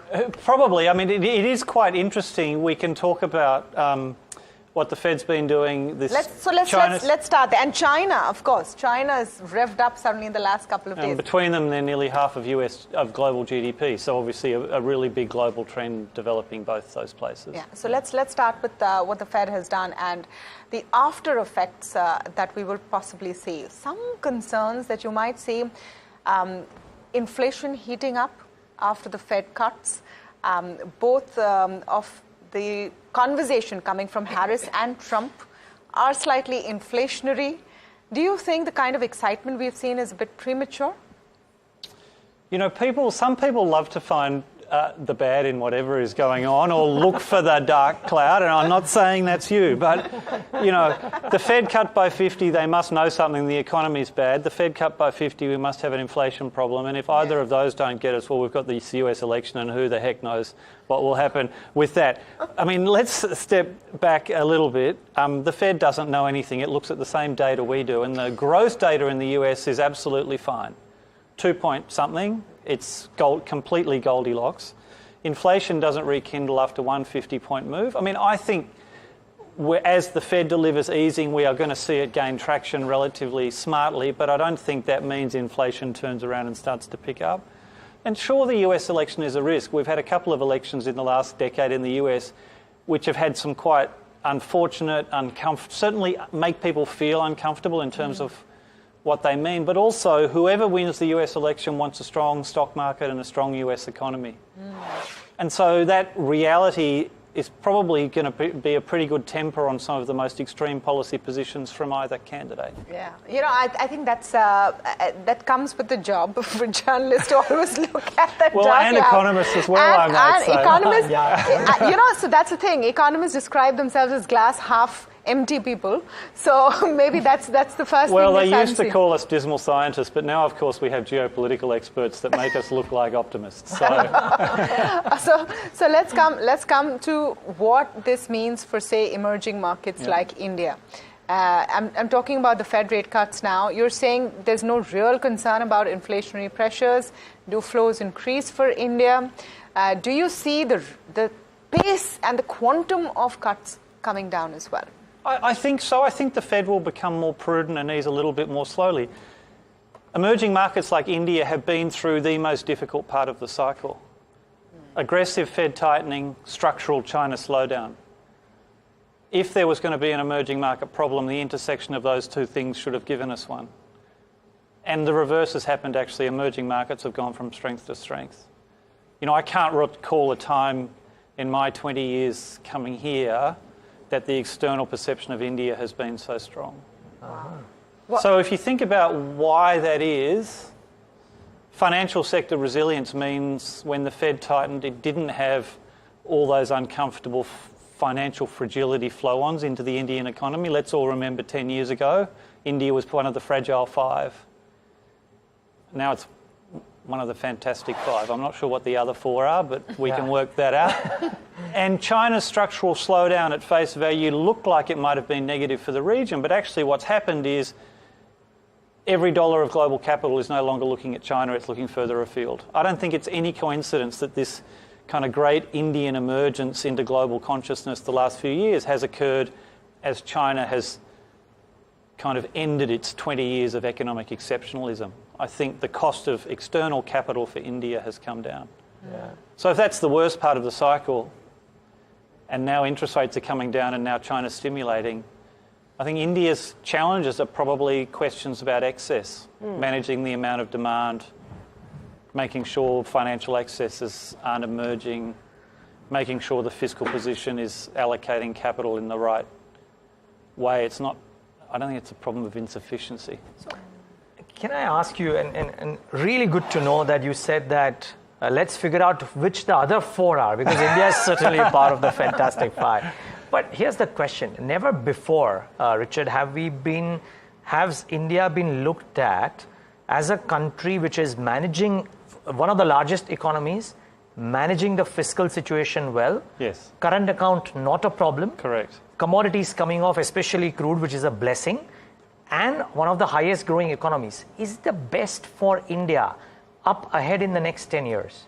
Because a lot of people say that a lot has happened already. Maybe the law of gravity will come around. Do you say that will not be the case? Well, look, India in GDP per capita terms is a $2,500 economy. I don't think there's any gravity yet. We're still spacewalking here. Oh, wow. Plenty of runway to go. As I said, I think that the challenges here are managing the possibility of excess rather than the challenges of insufficiency. As long as there is an ongoing, reasonably consistent reform program, I think you'll see the economic magic happen. The great thing about reform at this level of development is small policy steps can actually have magnified impact as they cascade through the economy, as the private sector makes its decisions. What wealthy economies are finding about reform is you've done all of the big reforms, you're left with a whole sequence of little ones, none of which look like they make much difference. But I don't think India is in that position. It's still got plenty of runway. So what is it that you're watching out for the most? What is it in terms of reforms that would excite you the most ahead in the next 2-3 years? So trade as a share of the economy in India is above 50%. That's fantastic. But there are still what seem to be lots of arbitrary guidelines about which sectors are open and which sectors are closed. Foreign direct investment, again, it's not clear what the overarching rationale is for what type of foreign investment is accepted and under what conditions they're accepted. India, right here, right now, has never been in more demand from a foreign direct investment perspective. So having the right clarity around what sort of investment India wants, I think, is crucial to harnessing that. the agriculture sector in every economy is perhaps the most difficult sector to reform. Even wealthy economies like the Netherlands and New Zealand, who've done very well on the climate transition, that transition's got to the farm gate, and it is much more difficult territory. India's at a different stage, but still that agriculture sector kind of releasing labour that the rest of the economy can use is a whole part of the development story. How do you do that in a way that takes everybody along for the journey? Some of these problems are quite difficult, but they're problems that other economies have faced before. There are solutions there. Right. Richard, just to take a cue from what you said, and we were talking about all the good stuff that's working for India, I want to make this a little more short-term in nature, but I don't know how closely you track Indian politics. We go into state elections with, of course, Haryana, Jammu Kashmir, Maharashtra at the later part of this year. Manifestos of various political parties are full of promises of freebies. For short-term gains, there could be a long-term impact. Some argue good politics is not always good economics. Do you feel that between now and the next 1 year, this is one domestic factor that economists would be watching? I mean, it's interesting listening to you. You could talk about any economy. You could replace India with almost any other country and say virtually the same thing. The dominant political narrative today, people like to say it's left versus right or divided electorates. Actually, the dominant political narrative today is incumbency. You're much more likely to get elected than get re-elected. At least in with the same gusto. Correct. You know, the national election here. So how much of that is a factor? You talked about how the excitement about India has been the most that you have seen in the 20 years you've come here. How much is the politics of the day and the governance and the government of the day a factor in that? Or is it in comparison to China, or because of what's happening with China, that you're seeing this rise in interest? India has been probably the most stable democracy the last 10 years, globally. Yeah, I mean, now the leadership's needing to manage things. So it's fair for us to assume that you're not concerned about this? I'm always concerned about politics wherever I go, but there's nothing I can do about it either. No, but do you feel like this could be a little bit of a stumbling block for us? Not really. Okay. Not really. Talking about stumbling blocks, and I'm going to go from local to global, there's a recent IMF working paper that talks about China's subsidies in shaping exports and imports. Now, of course, there are implications. If China's demand is slowing and there's so much happening in that part of the world, this could become a worry for countries like India. And then you throw in the geopolitical stress and relationships with the US. How much of this could be a problem for India? Trade is a challenge. We shouldn't hide away from that. The global trading environment is changing all the time, and what one economy does has implications for others. Tariffs on Chinese electric vehicles by the US and Canada, you would presume, will redirect Chinese electric vehicles to other countries that don't have tariffs. China's trading less with the US today than it did when Trump was elected the first time around. Those exports have ended up in other parts of the world. I think every economy now has choices to make about how open it wants to be, where it wants to balance the gains from trade, and economists can talk to you about those a lot. And one of the reasons the world's so prosperous is because we have been very open, but also to what extent do economies want to lose some productive capacity, potentially make themselves, somewhat reliant on imported products? I think the economics and the politics are intermeshed. So I always worry about the politics, but there's nothing I can do about it.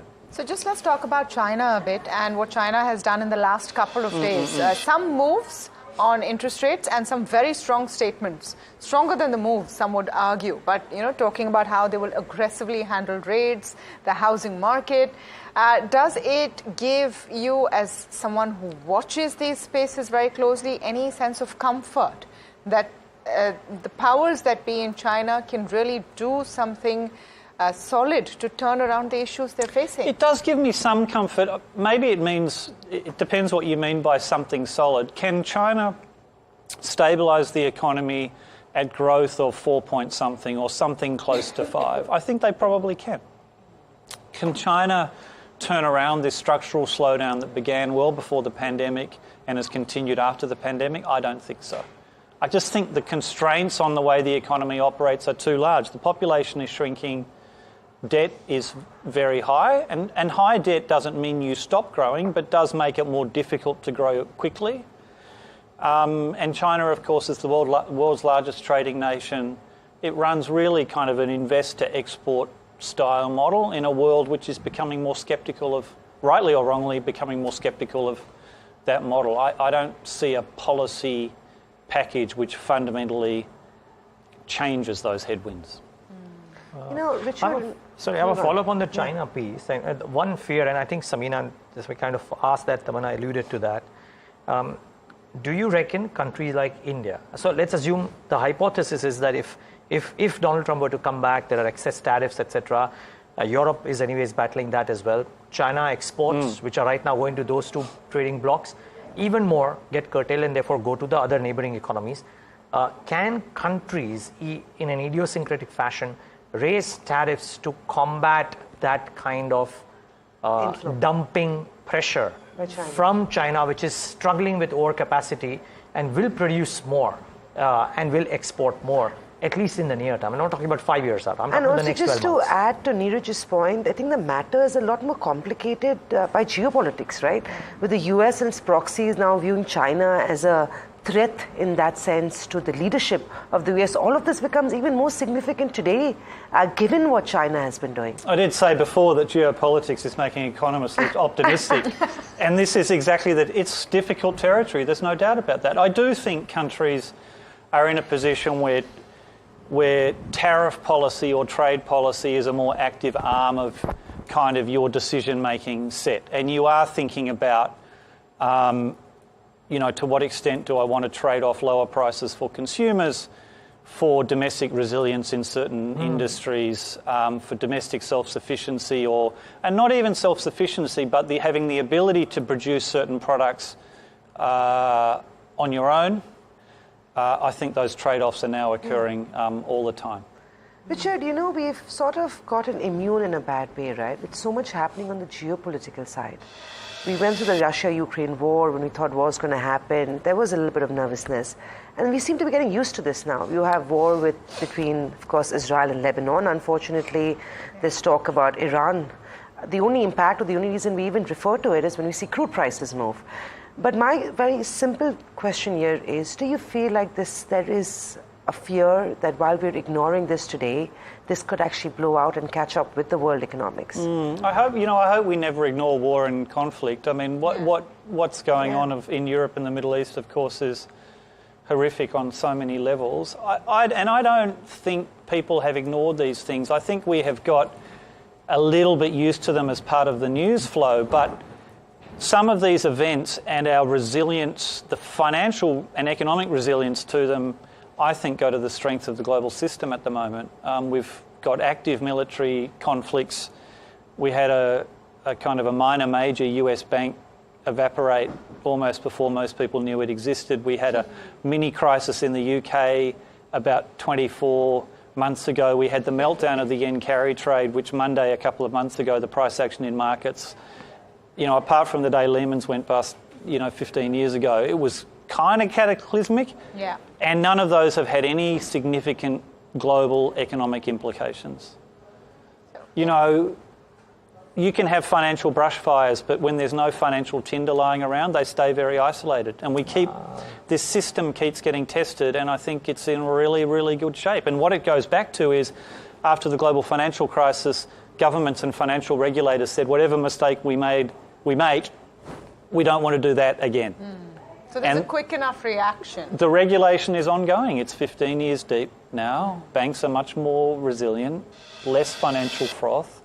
Even here, some people tell me that the capital of credit derivative trading in the equity market in the world, it doesn't seem to me like you have the sort of financial froth which is at risk of causing some sorts of broader contagion. There are enough safeguards that the regulators put into place, margins, etc., only select stocks. So lots been done there. Yeah. No, I just wanted to get your take on, we talked very briefly about the US elections as an event. And, you made the point that whoever it is wants equity markets to do well in the US and may have actually a similar view on China or on being protective on trade, etc.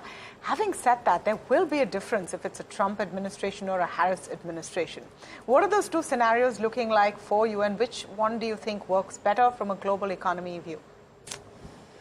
The big advantage of a Harris presidency, of course, is she speaks everybody's language, understands how the system works, won't surprise people at major events, will sound much more presidential in a way that people are used to. The challenge for Trump, regardless of what you think about his policies, is he just operates in a very unique... She even looks the part.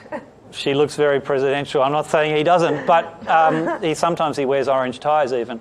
But he just operates in a way You're wearing an orange tie. I know. He operates in a way which upsets the system. You know, and people don't.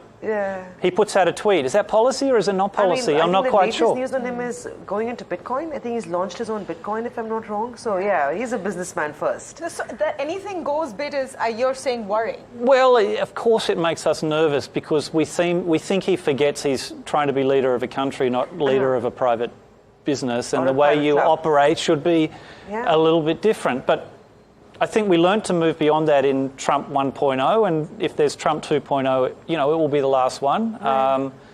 And, you know, my expectation is the world will get through that as well. I mean, a few bruised egos and there will be some difficult meetings, but Trump wants the US economy to be a strong place. And what he can't do this time is just add demand. Right. He will have an inflation problem if that's what he tries to do. Richard, I'm just going to take this more local now and talk about actionables. I mean, you're at one of the biggest banks in Australia. What is the view about India? Are you recommending to your private clients, to your institutions, to pick up Indian debt? Because it almost seems like a given, if history is to go by, the Reserve Bank of India usually cuts rates 3 to 6 months after the Fed makes its first move to keep the rate differential intact. Do you think Indian paper is attractive? Are people in Australia getting eluded or getting lured into buying Indian paper or Indian equity, one of the two? India is very attractive. It doesn't seem to me that markets channel that you're talking about has undergone much of a change in the last few years. I think the pool of investment funds that are interested in that are still very interested. Where the biggest shift has been is India's focus as a foreign direct investment destination and a trading destination. I think that's where the big shift globally has been the last few years. One, I use this terminology, India's legacy of disappointed expectation. When you talk about India, sometimes you can almost see people say, "Oh, well." We've heard that one before. Yeah? So do you think this time's different? Absolutely it is. You can see it. You can see it and you can feel it. It's very different. Yeah, the economy is performing very differently. The quality of policy making is very differently. Markets are behaving differently. And India is in a geopolitical sweet spot. It's the only large economy everybody wants to have a strong relationship with. And I think all of these things are coalescing together. And you can see it you hear India in the trade discussions wherever you are. It's not investment or trade with China or Vietnam or Singapore or something else. India is a much more sizable part of that discussion now, and those sorts of discussions I think have much greater legacy than whether a portfolio manager wants to put a few more dollars into India. Yeah. Fantastic. Thank you so much, Richard. So good to have you here in our studios. Thank you. And we hope you enjoy your trip here and have an even better experience when you come here next time in terms of what the outlook on India is. So fantastic chat there with the global economist at ANZ, Richard Ayatsenga, in our studios at NDTV Profit. So, we've had a fabulous morning of great faces on the channel today. We've heard from Richard, and we have an exclusive interview with the Tata Sons chairman, because Tata Electronics has partnered with Taiwan's PSMC to launch India's first AI-enabled semiconductor fab in Gujarat. My colleague Subhana Sheikh caught up with N. Chandrasekharan, the chairman at Tata Sons, to talk about the move. See, as you know, Tata Electronics was started during COVID. Mm-hmm. And now we have 4 different businesses. One is the manufacturing business, where we manufacture enclosures, then the packaging business, then OSAT, then what we have now started to build is the foundry. And chip is going to be the future. everything in this world is going to be technology driven, and you will see more semiconductor chips in everything that we use, from automobiles to power, to medical devices, to mobile phones, to IoT devices, manufacturing facilities, whether it is B2B, whether it is B2C, industrial, consumer. In every walk of life, there is going to be a proliferation for the usage of chips, and chips are going to be more intelligent because they are also software driven. We also got the chance to catch up with Frank Yung, chairman of Power Chip Group and CEO of PSMC, and he tells us why he chose India and Tata for this partnership. Listen in. First of all, there's a 6-7 countries which want to semiconductor manufacturers ask me to transfer technology support. Among all of them, I choose India, which about some Southeast countries, some other country in Middle East. The reason of that, in order to build up the semiconductor fab, you need engineer ability, you need a financial capacity. Ultimately, you need government support.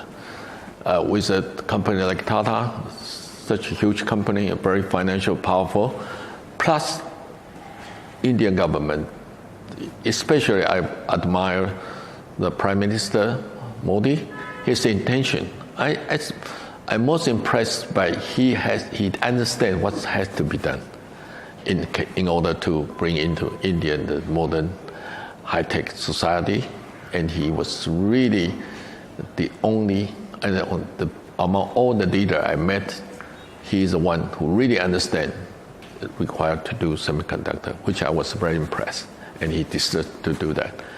That makes me believe India is a big opportunity.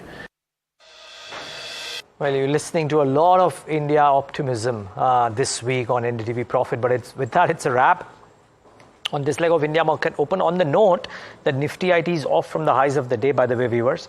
It was up about 2.44% at a point of time. Nifty IT is now 1.69. So a bit off from the highs of the day. Banks on expected lines, as we mentioned, took a bit of a backseat today. So down about 1.14%, if you will excuse me.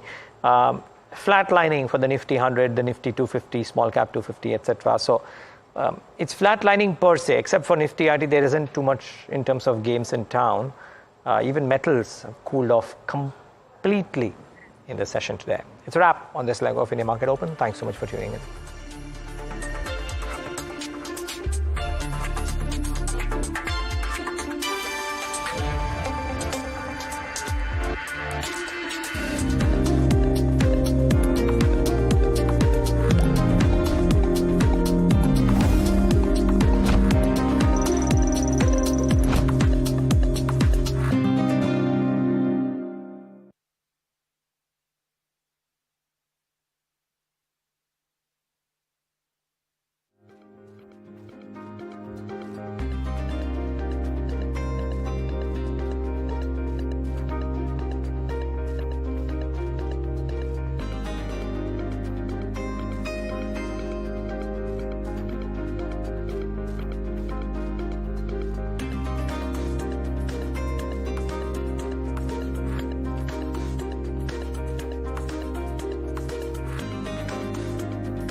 Thanks so much for tuning in to Talking Point. I'm your host, Niraj Shah. The case for a chat with our guest, Vinit Sambre, today.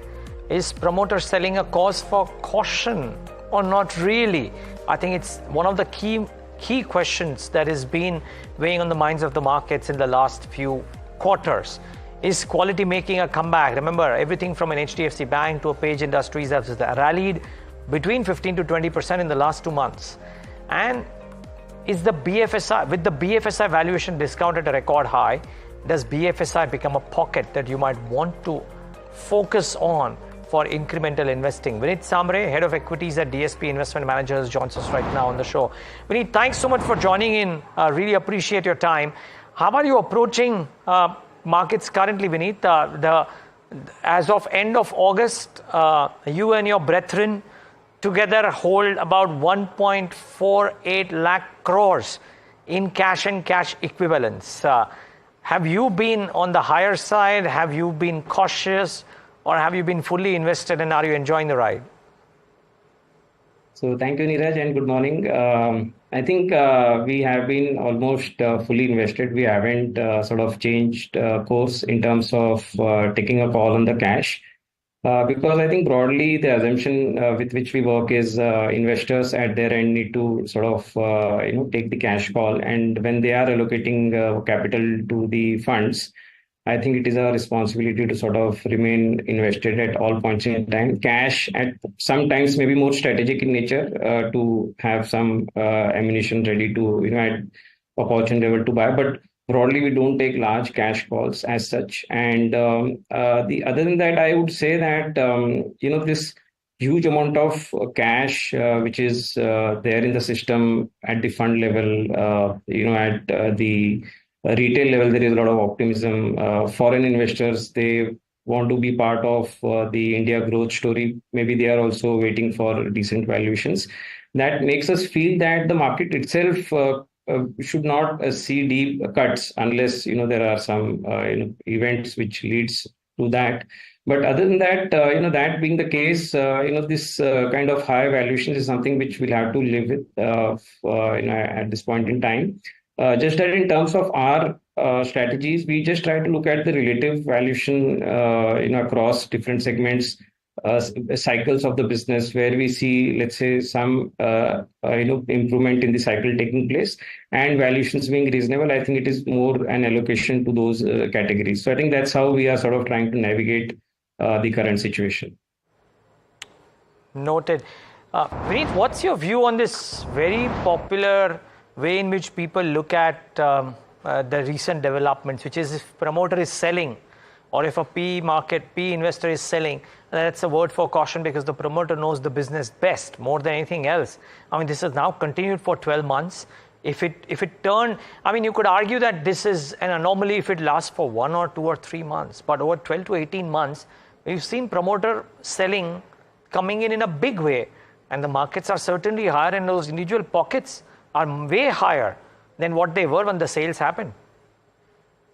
Absolutely right, Niraj. I think if I go back in history, generally this kind of promoter selling, this magnitude of promoter selling, ideally is generally is showcasing the tipping point in the markets that markets are high. The promoters also feel that the valuations for their businesses, which the investors are ascribing, is generally reached a point which doesn't look like sustainable. And which is where the promoter selling sort of takes place. Now, in the past, these are some of the, let's say, signals which one picks from the market, suggesting that markets could be near the tops. But I think, like you said, this time around it has sustained for a longer period. All what has been sold by the promoters in the last 1 year, the stocks largely have seen significant improvement only because it has got absorbed from the huge liquidity which is coming into the markets. And I think this could sustain till the time there is demand, there is money which is floating around, and that keeps chasing good quality businesses. But the point, at some point, maybe, we'll reach a point where the supply sort of overtakes the demand, and that's where maybe people will start cutting positions from their existing portfolios, and which is where maybe we'll see some more, let's say, cuts or consolidation. Okay, but so Vineet, my question to you, okay, I'm just trying to gauge, sorry if I missed it, but since they are still happening, is that a concern or is it a case-to-case scenario? Because there are large blocks happening as we speak today as well. So it is a case-to-case scenario. I would say that companies which are making sense from the investors' perspective, promoters needing capital for growth, I think those are good spots because that is providing opportunity for investors to also participate.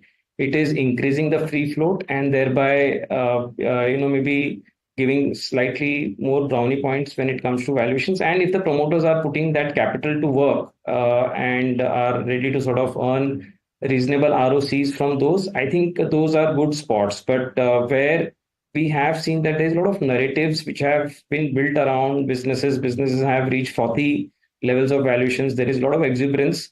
And their PE or promoters are trying to encash and investors are still lapping up. I think those are the risks to us, and maybe at some point those will emerge out as risk. So it is case to case, and one will have to evaluate on individual basis for each of them. Got it. Okay, Vineet, are we egregiously expensive, or do you reckon these valuations can sustain? So I would say on the first point, we are expensive. I mean, there are a few pockets which can show reasonable valuations, but for a reason. And the ones which are expensive, I think they've gone beyond their reasonable limits. If any cuts you look at it, 5-year, 10-year average valuations, we have been crossing. And incrementally, Niraj, what is happening is that whichever sector actually comes into fancy or suddenly catches the attention, the re-rating sort of takes place very quickly, and as I said, it crosses all the historical averages. So I think this is a power of money flow which is there, and one from that perspective, if you ask me that is that a reason for being cautious? I think so. The reason for caution is more around how one is thinking about generating returns or the expectations around the market, and if one is actually trying to sort of get swayed and is largely getting stuck in narratives or fads, I think those can eventually hurt in the long term. I think those pockets are where investors should sort of remain slightly more vigilant is my guess.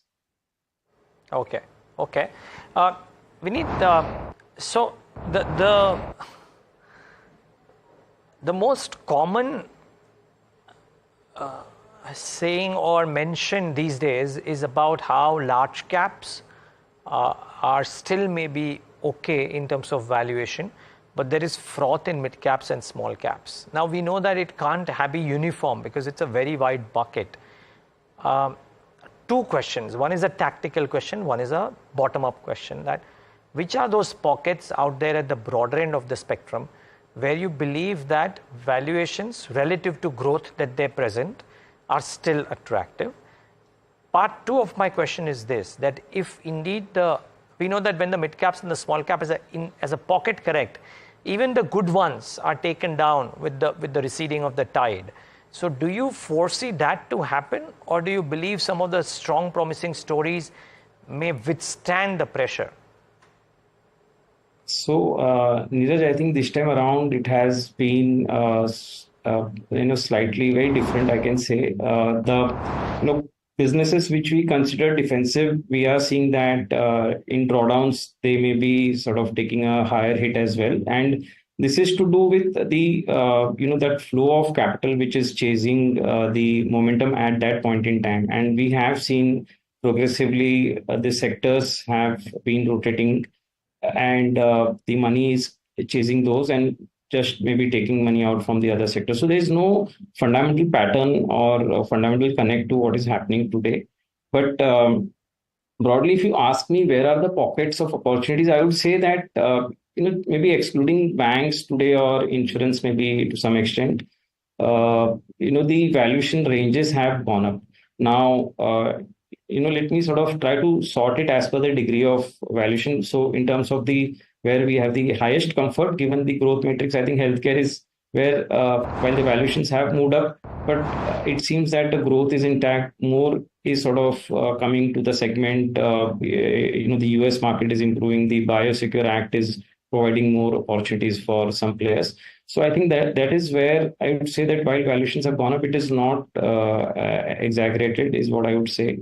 That is one pocket. The other pocket may be the building material broadly as a category. I mean, this is I'm talking from the broader space, like you asked, is one where we have still not maybe seen the benefits from the higher real estate sales which has happened, and maybe those should sort of start coming through, and those are the segments which could match maybe or sustain the valuations what they are currently trading at. I think broadly, and likewise, I would imagine that the automobile industry is one which is seeing a lot of technology related change, and we are seeing that as a whole the industry has been on a launching spree. New models are sort of coming up, and that is going to create a decent demand pool, even if it is, let's say, mid single digit demand pool. What it will do is it will create more opportunities for the auto companies, and which is where we see that maybe the growth visibility should be okay, and hence maybe the higher valuation sustains. But there are spaces where which have picked up quite a bit in the last couple of months. Let's say the energy transition theme, the renewable theme, a lot of this, the EMS theme.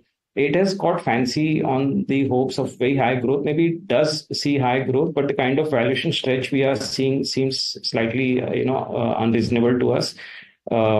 If it outperforms the kind of growth what the expectations are, maybe that then it sustains. Otherwise, we see those as a risk, basically. Okay, well, we spoke of the Biosecure Act and pharmaceuticals certainly in the thick of things. In fact, it's a bucket that you want to watch out for idiosyncratic movers as well as bottom up. We were talking to Syngene, and I'm just trying to delve into 3 or 4 sectors. We were talking to Syngene earlier, and they mentioned that, like everybody, that this is a longer term theme, but it sits on top of the existing process of manufacturing and research moving eastward, and China Plus One giving that opportunity to India and other country pharma companies to stand up and get noticed and get business. You guys run a very successful healthcare fund as well. I would love to know how you think about healthcare, but predominantly the CDMO CRO pocket. We are pretty much convinced, and healthcare has been our long-standing positive category. If we look at not just the healthcare fund, but across different funds, we have been slightly overexposed. Now, in some funds, we've started taking some profit out given the valuations. But I would say that this is one sector which has a good combination of, let's say, sustainable growth between 11 to 15%, good cash flow generation, decent ROCs, and a while back the valuations were also very supportive of looking at the category. Now, coupled with that, I think the sector itself has gone through a bit of a low cycle post-COVID, where the US business in general was constrained, and I think that is now picking up through the last 3-4 years as the Indian companies went through a very tough, cycle of their plants getting examined by the US authorities. I think the quality of the plants have also sort of is improving and will give a boost to the business momentum eventually. What I would like to say that while the Biosecure Act or the CDMO opportunity, it is definitely a good long-term opportunity, but more importantly, I think the capability of the companies here is something which is a strong point for us. Companies are capable. We are good in terms of our understanding of chemistry skills, now even the bio skills. So I would say that is an important element. The other element is a cost. And like you said, the macro is also turning positive, where companies globally want to look at businesses beyond, let's say, China. So I think all this sums up into a good position for the sector, and maybe one can take a slightly longer term view here, 4-5 years at this juncture, and hence I think that sector remains in a positive spot as far as we are concerned. Got it. Okay. Just before we dwell on others, I think pharma is in news for more reasons than one today as well. There are, there are specific companies which are already showing signs of this. Neuland Labs is a company in focus. Let's get in my colleague Varsha to really talk about what's happened here, because there is a CDMO aspect to Neuland's move in today's session. Varsha, tell us about this. Well, thanks Niraj for that. So yes, Neuland is buzzing now because US FDA has approved Bristol Myers, that is BMS drug, which will be used to treat mental disorders, and the name of the drug is CAR-XT. Now this is a drug developed by Karuna Therapeutics, which is a BMS company. Why Neuland is in focus? Because Neuland has been partnered with Karuna Therapeutics since CAR-XT's phase 3 trials in 2019, and the Bristol had bought Karuna in Q3 FY24 for $14 billion, and Bristol has marketing exclusivity rights for CAR-XT for 5 years and a patent period that's much more longer according to analysts. Now analysts also peg, if you see the revenue potential for this product, so CAR-XT's peak sales during the patent period could be around $7 to $10 billion.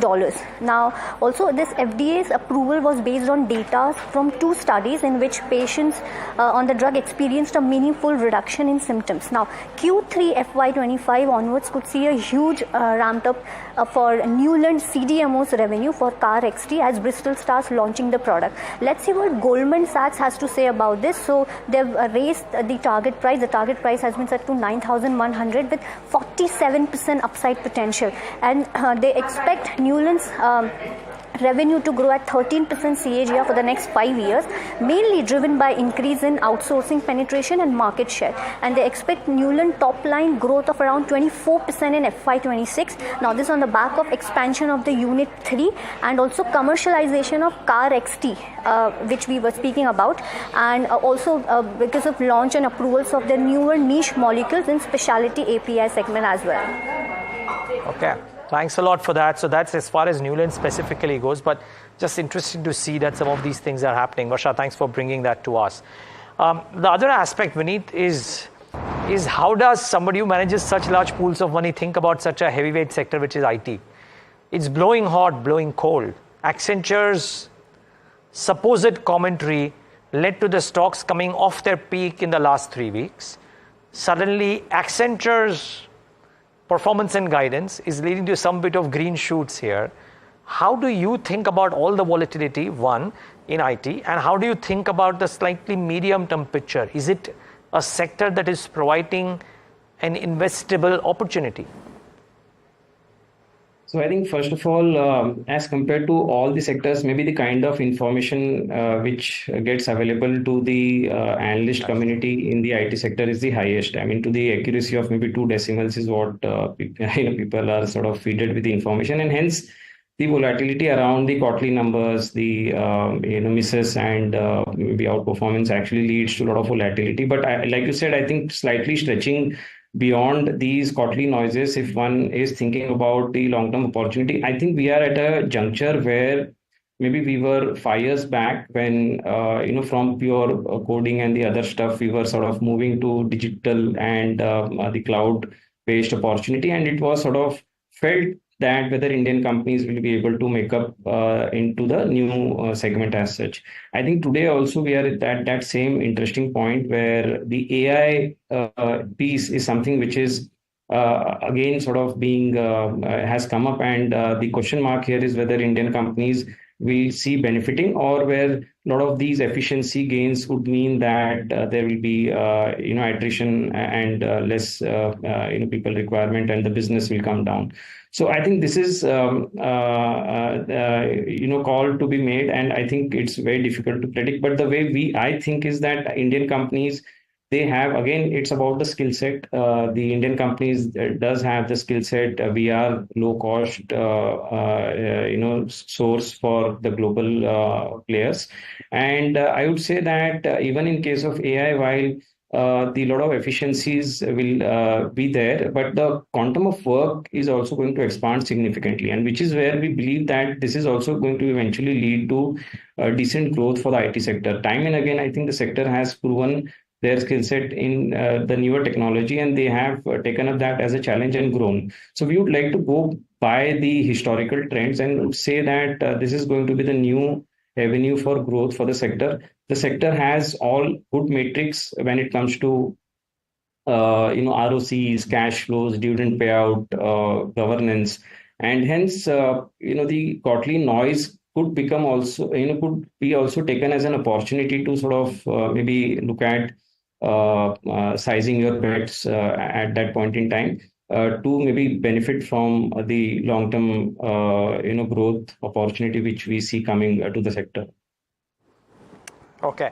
Vineet, are you bifurcating between IT services large cap, IT services mid cap, or ER&D or product companies? Are you bifurcating in IT that way? And is there a first amongst equals? Yeah, it used to be bifurcated previously, where the mid cap used to be trading at a discount to the large caps. Now it is the other way around, I think, and for right reasons, because they have shown maybe more sustainable and higher growth trends. And also, in fact, Niraj, if you go back and see, I think whenever the companies reach $1 billion sales, that is a sweet spot. It allows them to get into the bidding process much more, and the journey from 1 to 2 billion is a higher growth journey and slightly more linear growth journey, and which is where large part of the mid cap IT companies which are there today are seeing the benefits of that. So I would say that we have to bucket them into large and mid, given this fundamental difference, and also the valuation difference is there, and hence from that lens is what we are also sort of taking a call and not ignoring a mid cap IT just because the valuations could have been on the high side. Okay. Noted. Vineet, the other key question is what to do with banks. No longer can we say that banks have been underperforming, because the last 1 odd month, I mean, HDFC Bank, some of the others too have gained anywhere between 10 to 20%. But there is a rally that has happened already. We're not quite still seeing signs of private capex. And, a lot of economists recently that we spoke to mentioned this possibility that if indeed there are severe Chinese tariffs, then those goods, final goods, could be dumped into Asian emerging markets as well. And therefore, private entrepreneurs might think twice before setting up very large capex in the near term because of this China risk. So if private capex is getting delayed for whatever reason it may be, do banks still provide a good opportunity to invest, or would you bide your time because there are other opportunities? No, so I think first and foremost, growth is one aspect as far as the banks are concerned, which is going to get driven by the government capex, the household capex, and the private capex. And I think today there is a good support coming from the government capex. Maybe the household capex is also the retail. I mean, is something which is anyways doing okay. Private capex, hypothetically, if we assume that you don't see a high growth, I think still if the economy, keeps growing at 6.5 kind of a rate of growth, we will still have around 12-13% kind of the credit growth in the system, which is sustaining even now after rising to 15-17%. We have seen some bit of moderation, which looks like sustaining. Now the good part is that we are at the low cycle of the private capex. We are at the low cycle of the broad consumption in the economy, and hence that could be taken as a low point. And as these improve, these are large proportions of the economy, and as these improve, I think we can see marginal upsides. That is number one. Number two, I think more importantly, in terms of the banking stocks performances, they have been, while the banking businesses have gone through a massive, growth cycle over the last 2 years post-COVID, But the stocks have not reacted to similar extent because these were sort of over-owned, and a lot of the money which moved to other sectors, maybe I would imagine that has come out from here, and hence it has not been able to participate. Now, at this juncture, where the banking balance sheets are in the best position, we are sort of now staring at, like you mentioned, some bit of moderation in growth, NIMs picking out, the asset quality, some stress sort of emerging from few pockets, unsecured, micro, and all of those. So I think till the time these headwinds are there, maybe the stocks could sort of consolidate. But I would say from the valuations viewpoint, these are trading at reasonable valuations, and maybe the cycles, few segments of the cycles, as I mentioned, are at the low point, and hence this could become a good category to be in with a longer term. But again, be mindful that we would want to focus on banks which have very strong underwriting process, because this is something which can lead to good success or failures eventually as investors. Noted.